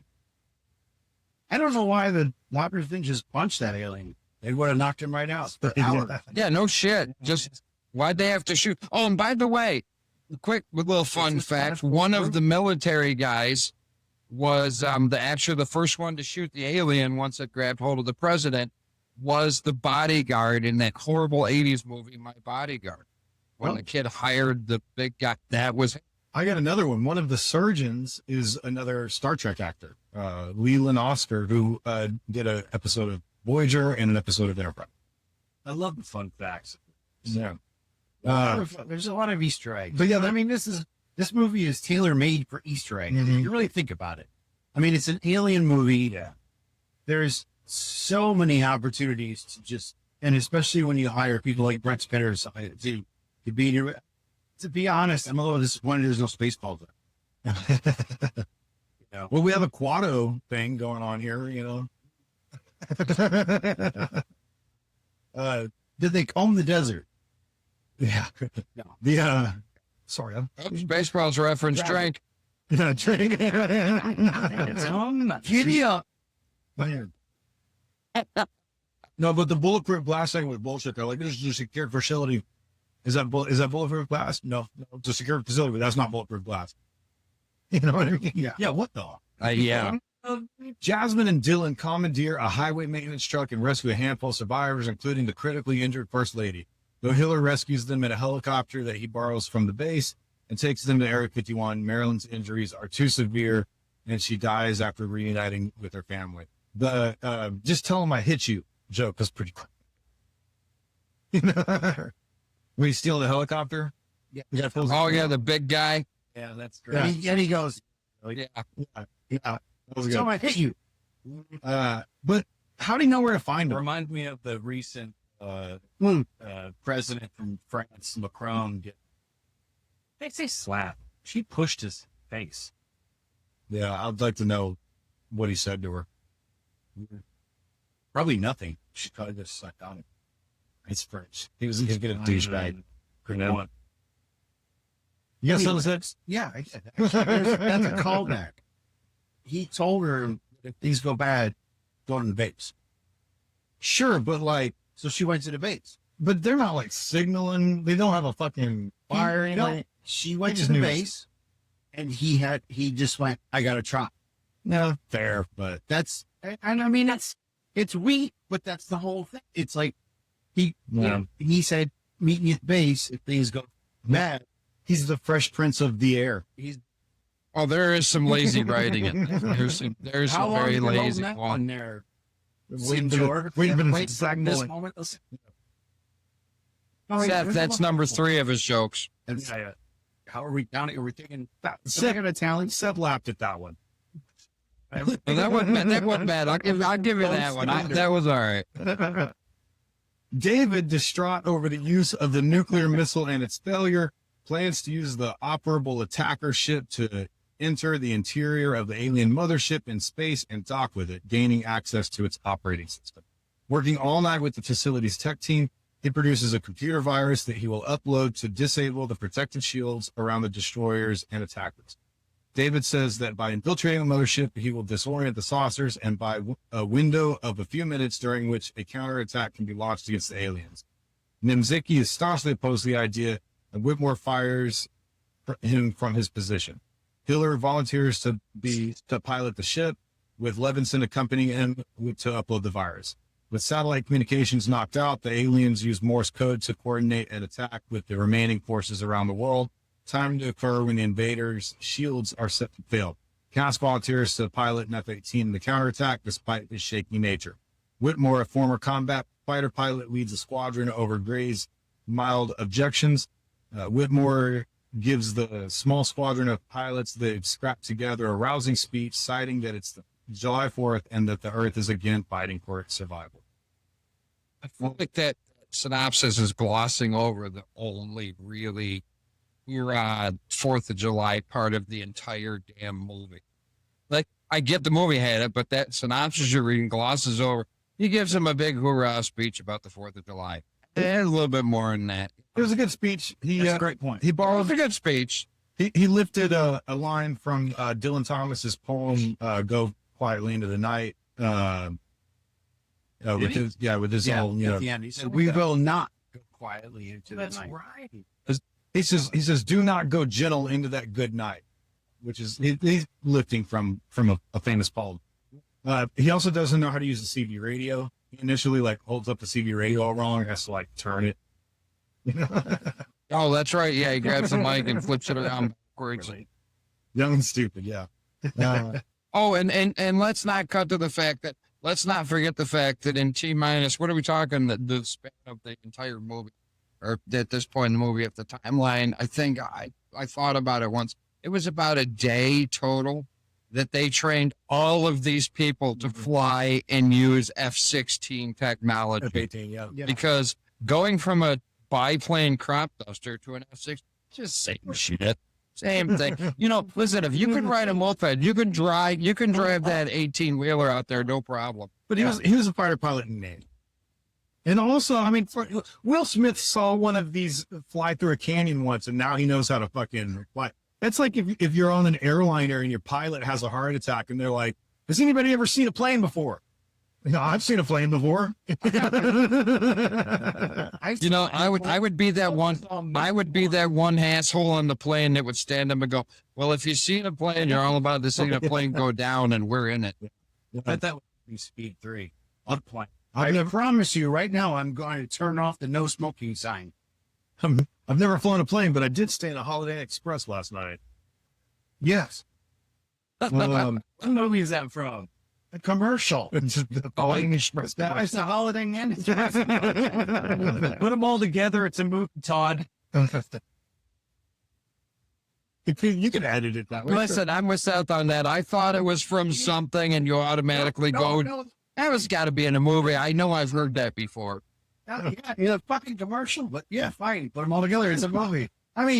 We've seen a lot of movies that are commercials. I feel like Coke paid for some product placement in this, with the Coke can.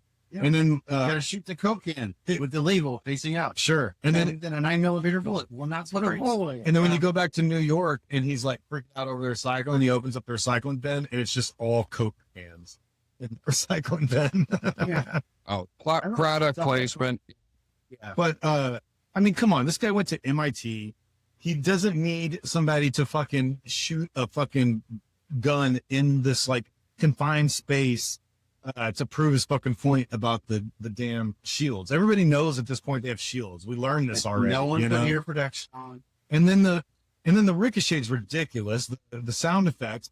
Bing, bing, boom, choo, you know what I mean? That everybody's ducking like that would matter. The bullets, I can see it. I need to duck. No, it's just going to bounce off your forehead. That's what's going to. Or your knees, or your liver. They send a message out to the rest of the world, and everybody's like, "Oh, fucking about time the Americans figured it out." And there's this scene with the Brits, and there's this one guy, and he's just holding this fucking pistol aimed directly at a superior officer with the worst trigger control I've ever fucking seen. You know what I mean? Was that guy holding a gun in that scene? I remember that scene. I don't remember him holding a gun. It's like, how nervous are you about these aliens that are in space? Yeah. I did not. By the way, not for nothing, you saw a nuke thrown at him. How you think that 45's going to do? Yeah. Hold your dick in your hand. Yeah, holster your fucking weapon, dude. Okay, Hiller and Levinson successfully reach the mothership and implant the virus. On the way, they see preparations being made for a ground invasion. President Whitmore leads the American jet fighters against the alien destroyer that is approaching Area 51. David uploads the virus as planned and sees results when the screens on the mothership begin to flicker. However, the two are soon discovered by a dispatcher alien in the immense ship, and the two humans are forced to hide. A lot of improv in this. Under the dashboard.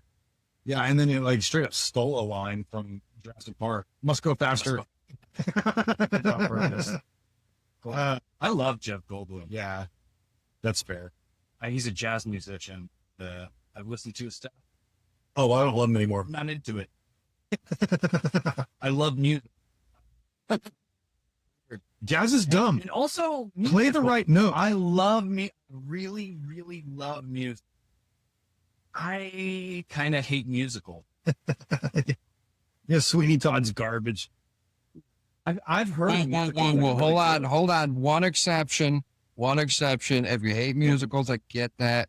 Actually, two. Grease 2, and then Rocky Horror Picture. Again, some said Grease 2. Don't see that look of defeat in your eyes, Seth. Listen, not for nothing. No. But there's a difference. You're right. There's a difference. In Sweeney Todd, all of the dialogue is sung. In Grease, and then what was the other one you said? Rocky Horror. Rocky Horror Picture Show. Number 2. Yeah. They break out in a song, but not all of the dialogue is sung. You know what I'm saying? Yeah. I can't do where like the entire movie is just a sing song. This is how we talk to each other. No, fuck, get out of here with that. You know, you can break out into the occasional song.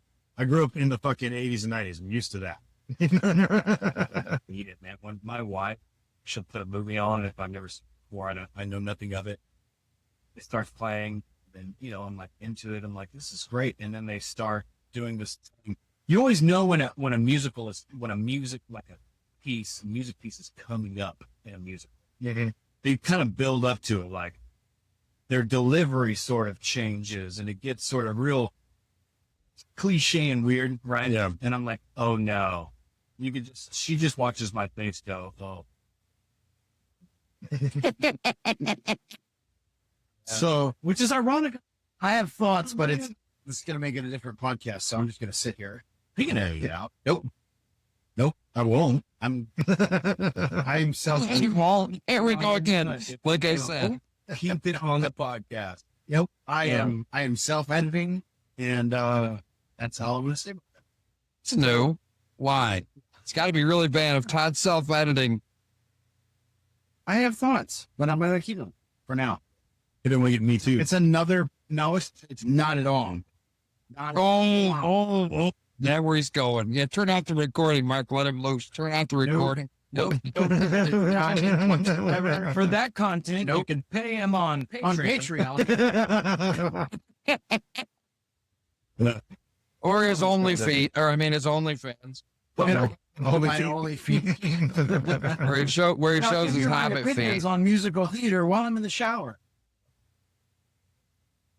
Oh, Way off the rails. so Shit, were we talking about Independence Day at one point in this thing? Yeah. That's why I didn't say nothing. Got nothing. So let you fuckers go. So these guys fly up to the mothership in a 1950s model spaceship. I guess they hadn't changed like the model at all. If it works, Mark. Yeah. Good is good. I feel like the alien dispatcher was like, wait a second, they don't make these in powder blue We anymore. haven't seen this one. The thing has a lot of chrome, you know. Is that running on regular or unleaded? Yeah. There's that. Leaded. It's all leaded. They're still leaded. You got to buy this shit at AutoZone and add it. Spaceships were great, but they were still running on leaded bill, really. But this is the point. It knocks. This is the point where the earlier Jeff Goldblum scene where we first meet him, where he's playing chess, all sorts to pay off. You know, we have the checkmate thing, the cigars, and then the oops thing is all. It's fun. That was fun. You know, That was fun. yeah. Oh, no more oops. No oops. And then he calls it back. I think all that was in. The aliens start to go, wait a second, something's fishy here. They open up the windows and oops. It's called. It's a great act. Although the aliens now lack shields, the F-18 Spider's supply of missiles is quickly exhausted against the colossal craft and its large complement of assault ships. The underside of the alien craft opens up as its directed energy weapon prepares to fire on the Area 51 base. After the president's last missile launch fails to destroy the saucer's cannon, Cass rejoins the remains of the president's squadron, possessing the last remaining missile, but his firing mechanism jams when he tries to launch. Cass decides to pilot his aircraft into the alien weapon in a kamikaze attack. He tells officials on the ground to relay his goodbyes to his children, and jovially flies his ship straight into the cannon's beam, colliding with the cannon. The explosion causes a chain reaction that annihilates the ship, forcing it to the ground nearby. So yeah, Cousin Eddie salutes the president over the radio. That was dumb. And then jovially, I love that. I love that synopsis you're reading. Jovially flies it in there. I'm like, I got clipping. did you plan that? Did you rehearse that at all? Because it was. So we're dorks and brothers. I was. We have a psychic link via Quado. The president's like, okay, good luck with your kamikaze mission, soldier. We appreciate you. That was, Nobody said no. Don't do it. Did you guys know? Did you guys know of alternate ending that they had? yeah, he wasn't gonna be able to be one of the fighter pilots, so he was gonna strap the drum. So he was gonna strap a nuke onto his little A missile prop on his plane. fucking biplane. Yeah, and kamikaze it. Yeah. That would that have been good too. Oh, that was fantastic. But yeah, that was implausible. No, it was good. Right. Yeah. But yeah, then they're like, get on the Morse code and tell everybody else how to take them down. You need a white guy. That's a little drunk. Really jacked up on the A little crazy to say.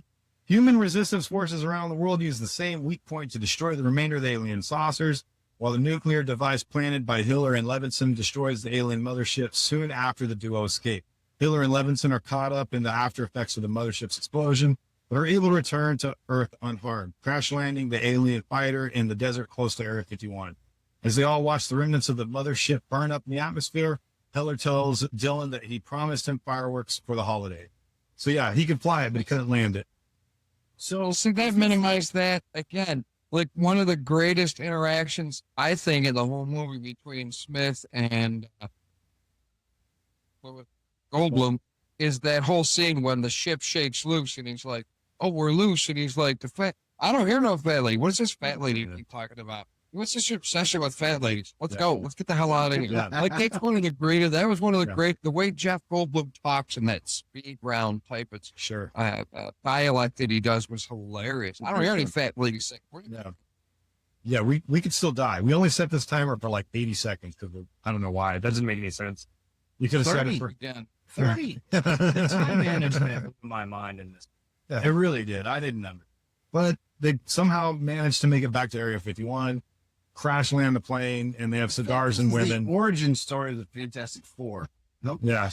Everybody's happy and jumping around. 3 billion people died, which is, half of the entire world. But, America. Woohoo! Correct. But, yeah. Let's break out our cigars. Everybody, I've got some Sweet Janes. These are new. Dominicanas. I like Drew Estates. I have a lot of those. You're good. I actually like the acid blue. Oh, those are good. Yeah. Why do you Yeah. guys like smoking both? I like dulce flavored cigars, like a sweet cigar. Fuck is the requirement? Like a sweet cigar? All right. Yeah. So like a sweet cigar.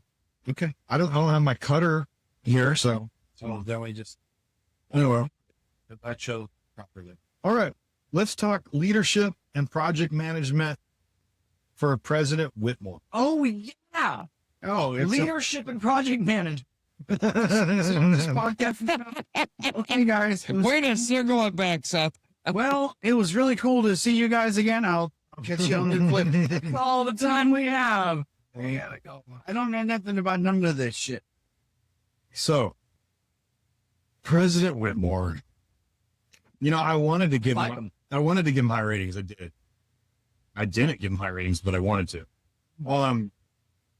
So first of all, situational awareness. I'm giving him a 2. Whitmore opens up with this, Wait. 2 out of 5. 1 through 5. So, we kick off with the bad approval ratings. He when the aliens show up, he's like, it'll blow over. You know what I mean? He doesn't really take it seriously. He kind of downplays the alien threat. Maybe they want to hang out. and super underestimates the stakes here. There's huge red flags, but he just kind of ignores them, and that's rookie shit, man. So yeah, I give him a 2 for situational awareness. I would say I would agree with you on that, Mark. And the thing about situational awareness, everything that Mark did was completely reactionary. Now, granted, there's no real precedent being set for an alien that attempts to destroy Earth. Literally everything was reactionary. There is a caveat to that, and the fact that there was information that he did not have. So as a project manager, if you did not have all the cards that you were able to play, like the whole Area 1 list, you don't have all of the facts before you go into the project, you can't effectively do your job if you don't know all the factors and all the points, which he did. It seemed like he was piecemealed everything a little bit.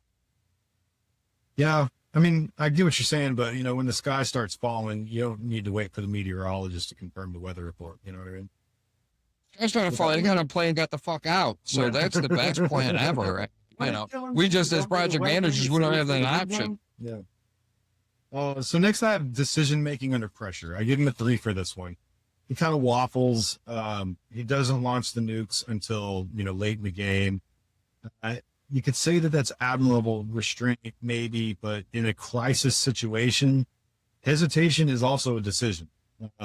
And it costs lives and it costs resources in this scenario. But ultimately, and you could argue that it was because being under pressure, like you said, he fucking jumped in a fighter jet. Sure, and we get to that. Well, the next thing I have is team dynamics and delegation. I give him a 3 for that. He kind of lets his Secretary of Defense run all over him. His bad attitude. He should have checked that guy a long time ago. He deserved it. Well, and that kind of goes back to what the point Seth just pointed out as far as team dynamics and delegation. Right. As you know, as I know, as a project manager, even though when you're trying to run things, trying to delegate somebody, the answer is not, hell with it, I'm going to jump in and do it myself. Unfortunately, that's a situation you're put in. That's a reactionary situation, but it's not the ideal. If you're out there as a PM and you have the tools in your hand and you're doing the job and your people aren't, you're already fucked up. Yeah. You can't lead from the back of the room. Make a fucking call or get the fuck out of the war room. You don't belong there. You know what I mean? Get the fuck out. Yeah. But he does eventually start to listen to his team, and he doesn't get along with Jeff Goldblum, but he lets Jeff Goldblum kind of take the reins and come up with a plan, and he rolls with it. So yeah, 3 on team dynamics and delegation. That's got to be right. Sure. You got to deal with somebody who have to deal with them because they're kind of a douche or something. Yeah. But then like with the Secretary of Defense thing, when you have toxic teammates, don't let that shit fester, deal with that or to take your shit. You know what I'm saying? Next I have communication and inspiration. I give the guy 5 here. He kills that final speech. You get goosebumps. Listen to that one, even, it's been 30 years and it's still like, yeah, here, and it rallies his forces. And it unites this, ragtag team of what's left, and they go out and kill it. So, 5 for communication and inspiration for sure. I'll agree with that. The last thing I have is 100%. Leading from the front. This is what you were saying earlier. I give him a 5 for this. He doesn't just sign the orders and then sit back in the war room. He climbs into a fucking fighter jet and leads the assault. That's hands-on leadership. It's a fucking extreme example of it. Yeah, but I would disagree with the 5 on that because, like I said, I mean, you can't focus on leading when you're, let's say you're doing a group. Somebody can't run a pipe, but you jump out there and you're running.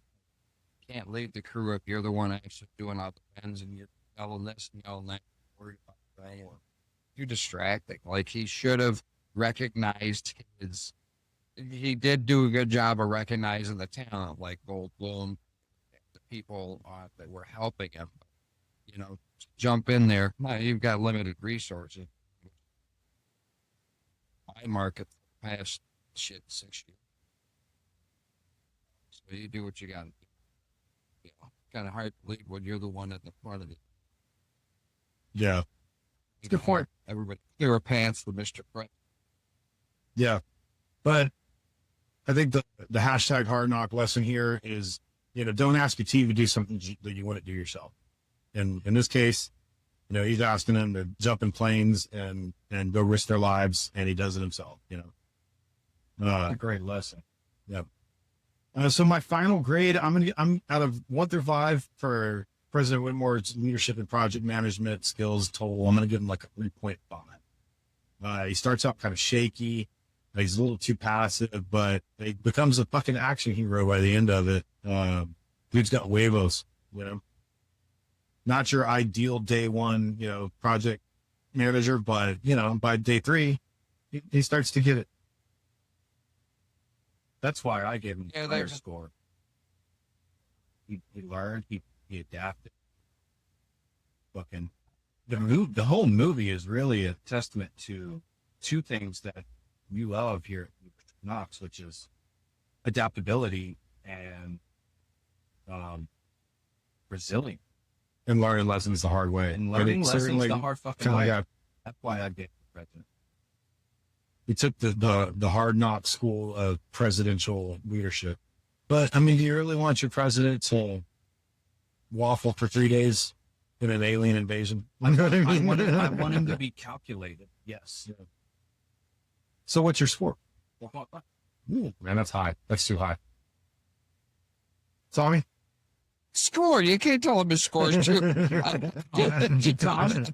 I respect what you're saying, Seth, but you're wrong. You're completely wrong. That's another thought. Stop it. Tom, what about you, Tommy? What's your score? I would be right kind of where you are, Mark, in the 3-5 range. Just for, like I said, I get it. You used to be a pilot, you know. A lot of people used to be things, but jumping in doesn't mean that you're doing the right thing. You know, he did recognize the talent behind him. He did take on, once he got rid of the mealy-mouthed little shithead, Secretary of Defense, you know, he did listen to his team because a good leader, right, doesn't just go, it's my way or the highway. That thought process went out in the 80s. You know, listen to the team, evaluate all the opinions. Do that, but then just jumping in and abandoning leadership, jumping in and say, I'm going with these guys. You know, that to me is after a while, if you're running. Yeah. So I would agree with your score. Like I said, you know, he did give a cool speech and he's got great hair, which I'm envious of. So, you know, we'll go with a 3-5. What? Don't be silly, Tom. What? You've got great hair. Lighters, please, or no? Oh, these? Not in the studio. Yes. Oh, yes, and this. What's your score? 3. I'm actually lower than you guys. Yeah. And I'll tell you why. Because that whole jump in the plane and run the show through thing is dumb. And it comes from someone who managed restaurants, you know, and ended up working on the cook line and trying to manage at the same time. You know, it's clearly the stakes aren't nearly as high. Yes, I said stakes. What the I got that. You're welcome. His secretary of defense should have been fired. I mean, at the beginning of the movie. How did a planet-sized fucking ship get to the moon and you guys didn't fucking know about it? Not only that, you didn't tell the fucking president about Area 51 until the guy from Taxi brought it up. Yeah. Yeah. So it's like, you know, there's a lot of, you know, going back to in the early part of the film when they were talking about, oh, they hired they voted for a fighter pilot and they got a wimp. he let policy dictate or whatever his, middle of the road was about that. So and then literally everything in this film was reactionary, and that's not a good leader. All reactionary. Nothing was proactive. And I've been on both sides of that. So those who are following along at home, playing the drinking. I'm wrong again. Drink. We've made up too many drinking game rules like Star Wars, Star Trek. Seth is wrong. Just like drink, however. yeah, exactly. At this point, it's America. Drink when you're free. It's Independence Day. It's 4th of July. God damn it, do it. I'm going to have to put a disclaimer at the beginning of the show. Do not participate in this drinking game. You will die. I think you need this monetary opportunity. Make a drinking game. Well, something physical, But then we need to get Jameson to sponsor it. Yeah. So, that's worse enough. No, I say us like I have anything to do with this. I'm a guest. Let's talk about the logistics of the alien attack plan versus the the human defense plan. Starting with the aliens, for planning and execution, I give them a 5 out of 5. They show up, they coordinate, they synchronize. They have this fleet of motherships and these city-sized destroyers. They lock in their time. Well, we'll get to time management, but for the actual planning and execution part of it, I give them a 5. Yeah, hard to argue with. He basically read off a lot of shit on my note. For technology superiority, again, I'm gonna give them a 5 on that one. Their tech is decades beyond what the humans have. Their shields, their energy weapons, and we're coming at them with a MacBook and a fucking Trojan virus. You know what I mean? but they can't. They don't. And we talked about they don't have antivirus. They have to bounce off our satellites. Sure. And here's another one. They can't crack Morse code. What? Like these guys are communicating in beeps and they're using ESP. The guy wrapped his tentacle around the president's throat and used him like a fucking marionette or a puppet. That was Data's throat. Was it? Oh yeah, I'm sorry. It was Data. And didn't learn Morse code from that. It was very ventriloquist. Yeah. You think he also had a tentacle up his ass to like work the jaw? I didn't really think about it that deep. That would ruin the whole movie for me. Yeah, okay, but so for intelligence gathering, I give them a 1. They don't really bother with recon. They sent somebody in back in the 50s, and then they're like, that's good enough. They never reported back. And then they blew up landmarks. Yeah. Not strategic positions. They have been landmarks. Like they didn't even Google it. Always go for the landmarks. Statue of Liberty. I don't know what. Watkins Glen Gourd. The Statue of Liberty scene was very, let's riff off Planet of the Apes. They justified it with wiping out the White House. They were like, we got the White House. So what does it matter with So all that matters. And that's too much thought. They didn't put that much thought in. They didn't do the Pentagon. And then for adaptability, I give them a 0. They got taken out by a fucking computer virus. We didn't have any plan B, no more antivirus. Arrogant. So my final grade to the aliens attack plan, I'm going to give them a 3. Yeah. Okay. I mean, I would just say that not for not. I mean, why wouldn't they just use the big blue laser everywhere? I mean, was it taking too much come on. gas? If you're going to land, if you got an attack plan while you're there, okay. So while the ships are coordinating, if I'm that guy that they flip off at the end and go, before they throw the nuke at him. If I'm coordinating this thing, I'm going to drop the big blue laser as we're coming in. And then when they coordinate, we all drop our big blue lasers because they didn't need that to fire. I don't know what they were getting together, what the plan was, right? They never clarified that. This is the problem I had from the jump. Because I mean, if the goal is just annihilation, right? Correct me if I'm wrong here. Help me understand. They don't want to occupy Earth. They just want to annihilate. They would annihilate us, occupy Earth long enough to use up all of our resources, and then move on to the next. So when I agree with Tom. When you first show up, don't pussyfoot around with us.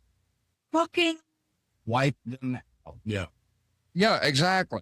Made for a much shorter move. So on their technology and their attack and their planning, I would give them maybe a 2.5, because too much coordination for something that's 3/4 the size of the moon or whatever the hell it was you said, Mark, their size. Like, you just walk in. It's like if giants existed. You think they're gonna walk around and wait until they're gonna start swinging their arms and wiping everybody out?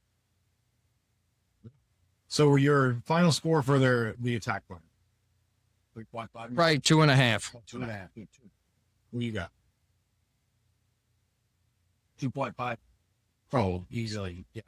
2.5. Okay. I'm at a 3. Human defense plan. And that'll be on the next podcast called This Is Why You're Wrong. So early threat response. I'm giving them a 1. They fucking sucked at the very beginning of the whole thing. They really botched it. So I'm giving them a 1. The humans? Yeah. Yeah, Mark, they learned their lesson in real time. What the fuck is that got to do with a score? I'm talking early threat response. Early threat. Well, there's no precedent for it. Early threat response. Exactly. That's why they get a 1. Like, Yeah. oh, hey, look, something's coming. We should pay attention. Wait, hold on. And just to add to that one, let's all get on the roof and wave signs about how great you guys are before you kill us. Like, all right. Make yourselves at home. On the rating their chain of command, I give them a 2. Their their team was just fractured and did not work well together. They were withholding key information. They were, in my opinion, late with the nukes. I mean, they're like, oh, we can't nuke Houston. Look, Houston's getting nuked whether you like it or not. You know what I mean? So fucking do it. Just do it, you know? So you're fourth family. No. I'm joking. So yeah, I give them a 2 for chain command. Agreed. It was pretty pathetic. The whole response, chain of command, the response, everything was kind of silly. It was like, Well, let's just see what they want. Yeah. Just blow some shit up. I feel like it's exactly how we'd act. Yeah. I'd have to abstain to vote on this one because they do fix that plot hole. The fuck is that got that's to do with right. Overwatch? Okay. Like I said, I have too much information. I know more why they did that, or why their communication sucks. So just so you know, Tom is actually one of the elders. He knows. Okay, listen. I don't give a shit about spoilers. Fucking fill us in. Oh, so it's a hive mentality. There's actually a queen that comes in the second one, and the whole thing is a hive mentality. So the communication, there isn't any. All those were workers from different, if you think of it as a hive like bees, you know, you got the queen We're and talking things about like the that. humans So it at was, this point. we're talking about the alien response plan. We already talked about that. See, We're talking this about the drinking human game, defense Seth, plan. this drinking game. He's wrong. We're right, Tom. So there's a queen alien. Yes. She shows up in the second one. On the climax. And never, and not for nothing, never did they get away from her, you bitch. They could have used that line and thrown that in there, but they didn't. They had a queen alien and they had the opportunity. Swing and a miss all the way. All right, now here's where my ratings for the humans starts to pivot. For pivoting and innovation, I'm going to give them a 5. You know, Goldblum shows up with his USB of doom, and they come up with a plan. They coordinate. They hack the mothership. They execute their final attack, and it works.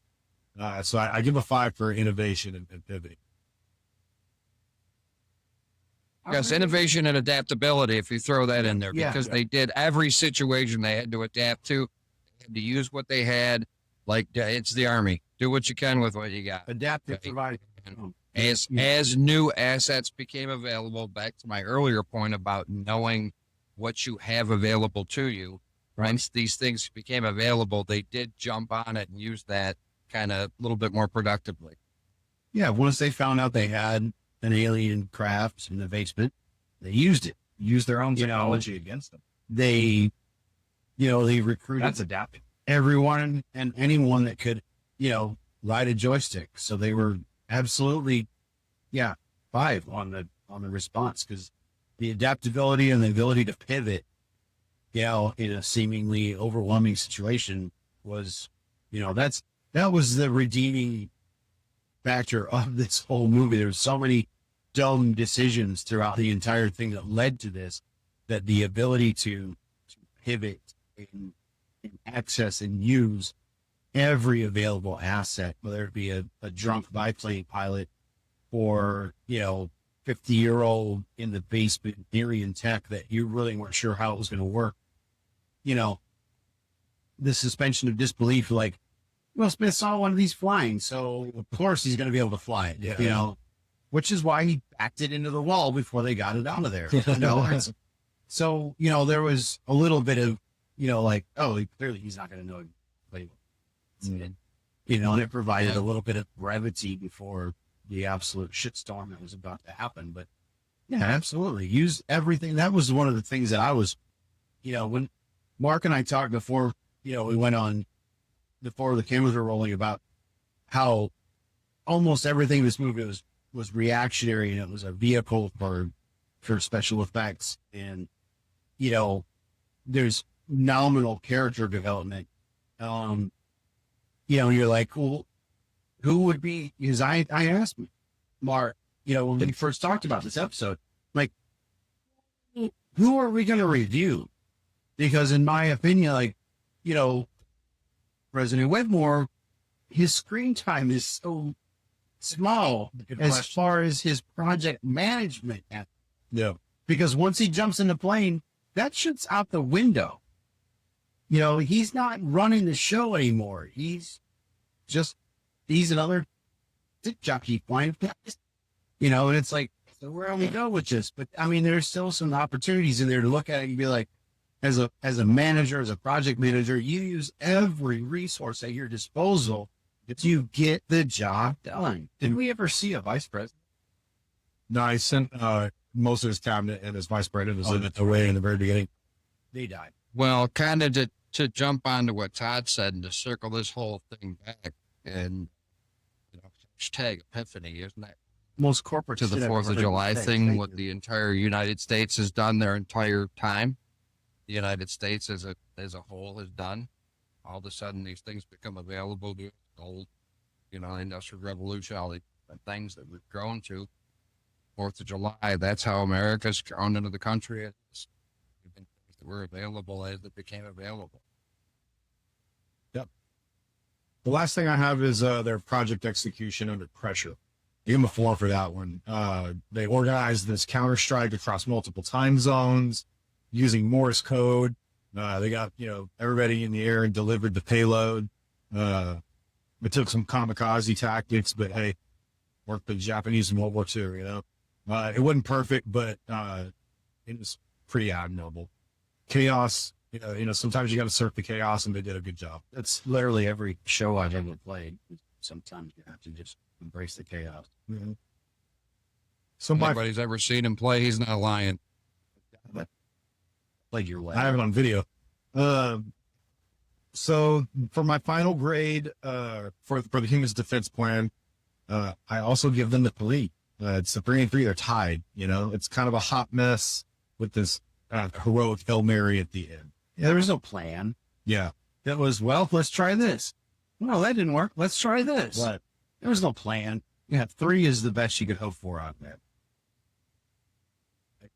Yeah, thank God they didn't have a budget, because they blew that right out of the water. Right out. A defense budget. They were like, we're going to throw everything we got in there. We're going to blow up a bunch of $4 million planes or $4 billion planes, whatever the hell they are, just to see if that works. And then we're going to take all these people and let them fly these $4 billion planes who haven't flown in 20 years. If they had a budget, it was out of the water. Yeah. 100%. All right. Anybody got any closing thoughts before we wrap this up and go gently into the night? I will not go gently into it. Good sir. I think my final hashtag hard knock lesson is, chaos is one hell of a good teacher, but only if you're willing to, listen and learn from the mistakes. And President Whitmore does that. And at the end of the movie, his side wins. Sometimes you gotta embrace it. Yeah. All right. Everybody, thanks for joining us on this episode of the Hard Knock University podcast. Tommy, All four of you. I appreciate you coming back again. Can't wait to do it again. I think next we're going to do what might end up being the Christmas episode. I don't know, but Should be the I was going to bring that up. I was literally, my wife actually said that. She goes, you have to make that your Christmas episode. Yeah. Well, it's not my episode. I'm just. It makes more sense if it's not the Christmas episode. That's why no one asked you. Well, no, because think about it. The movie wasn't released anywhere near Christmas.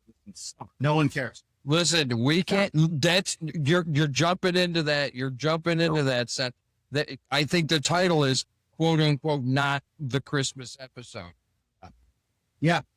well, It is. That is the title. Should be not a Christmas episode, but it absolutely is a Christmas episode. so maybe Yes. maybe we record it and then we sit on it until Christmas. I don't know. Maybe we record something else. We'll figure it out. But I'm looking forward to having you next. Tom. Do you want to tell any people where to find you on social media or anything like that? No, not really social media. If you want to check out driveshowers.com though. But out there, What the hell did you say? Driveshowers.com? What's driveshower.com? showers.com. Look it up. Look it up. Do you have a boat? Shameless plug though, but I have a company that makes. Okay. They do have water in Arizona. All right. Seth, what you got? I got a podcast coming up called The Waltz, where three musicians from various backgrounds, me as a rock and roller, Todd Roth here as a blues man, I'm very country. Mark Dalton as the country guy. I don't know when we're going to release that, but it's in the works, so stay tuned for more information on that. Todd, tell the people where they can find you. Oh, you can find Todd Roth and Coming Up Muddy wherever you steal your music from. You can find Coming Up Muddy on all your social medias, Threads, Instagram, Facebook. Big announcement coming soon. No, I'm not. No. All right. But anyway, Well, the fat lady's saying, lighter if you got them, guys. Tommy, we lit them. Thank you so much, everybody. Oh, they're the wife. I love doing this. Yeah, likewise. All right. Good night, everybody. I'm rooting for you.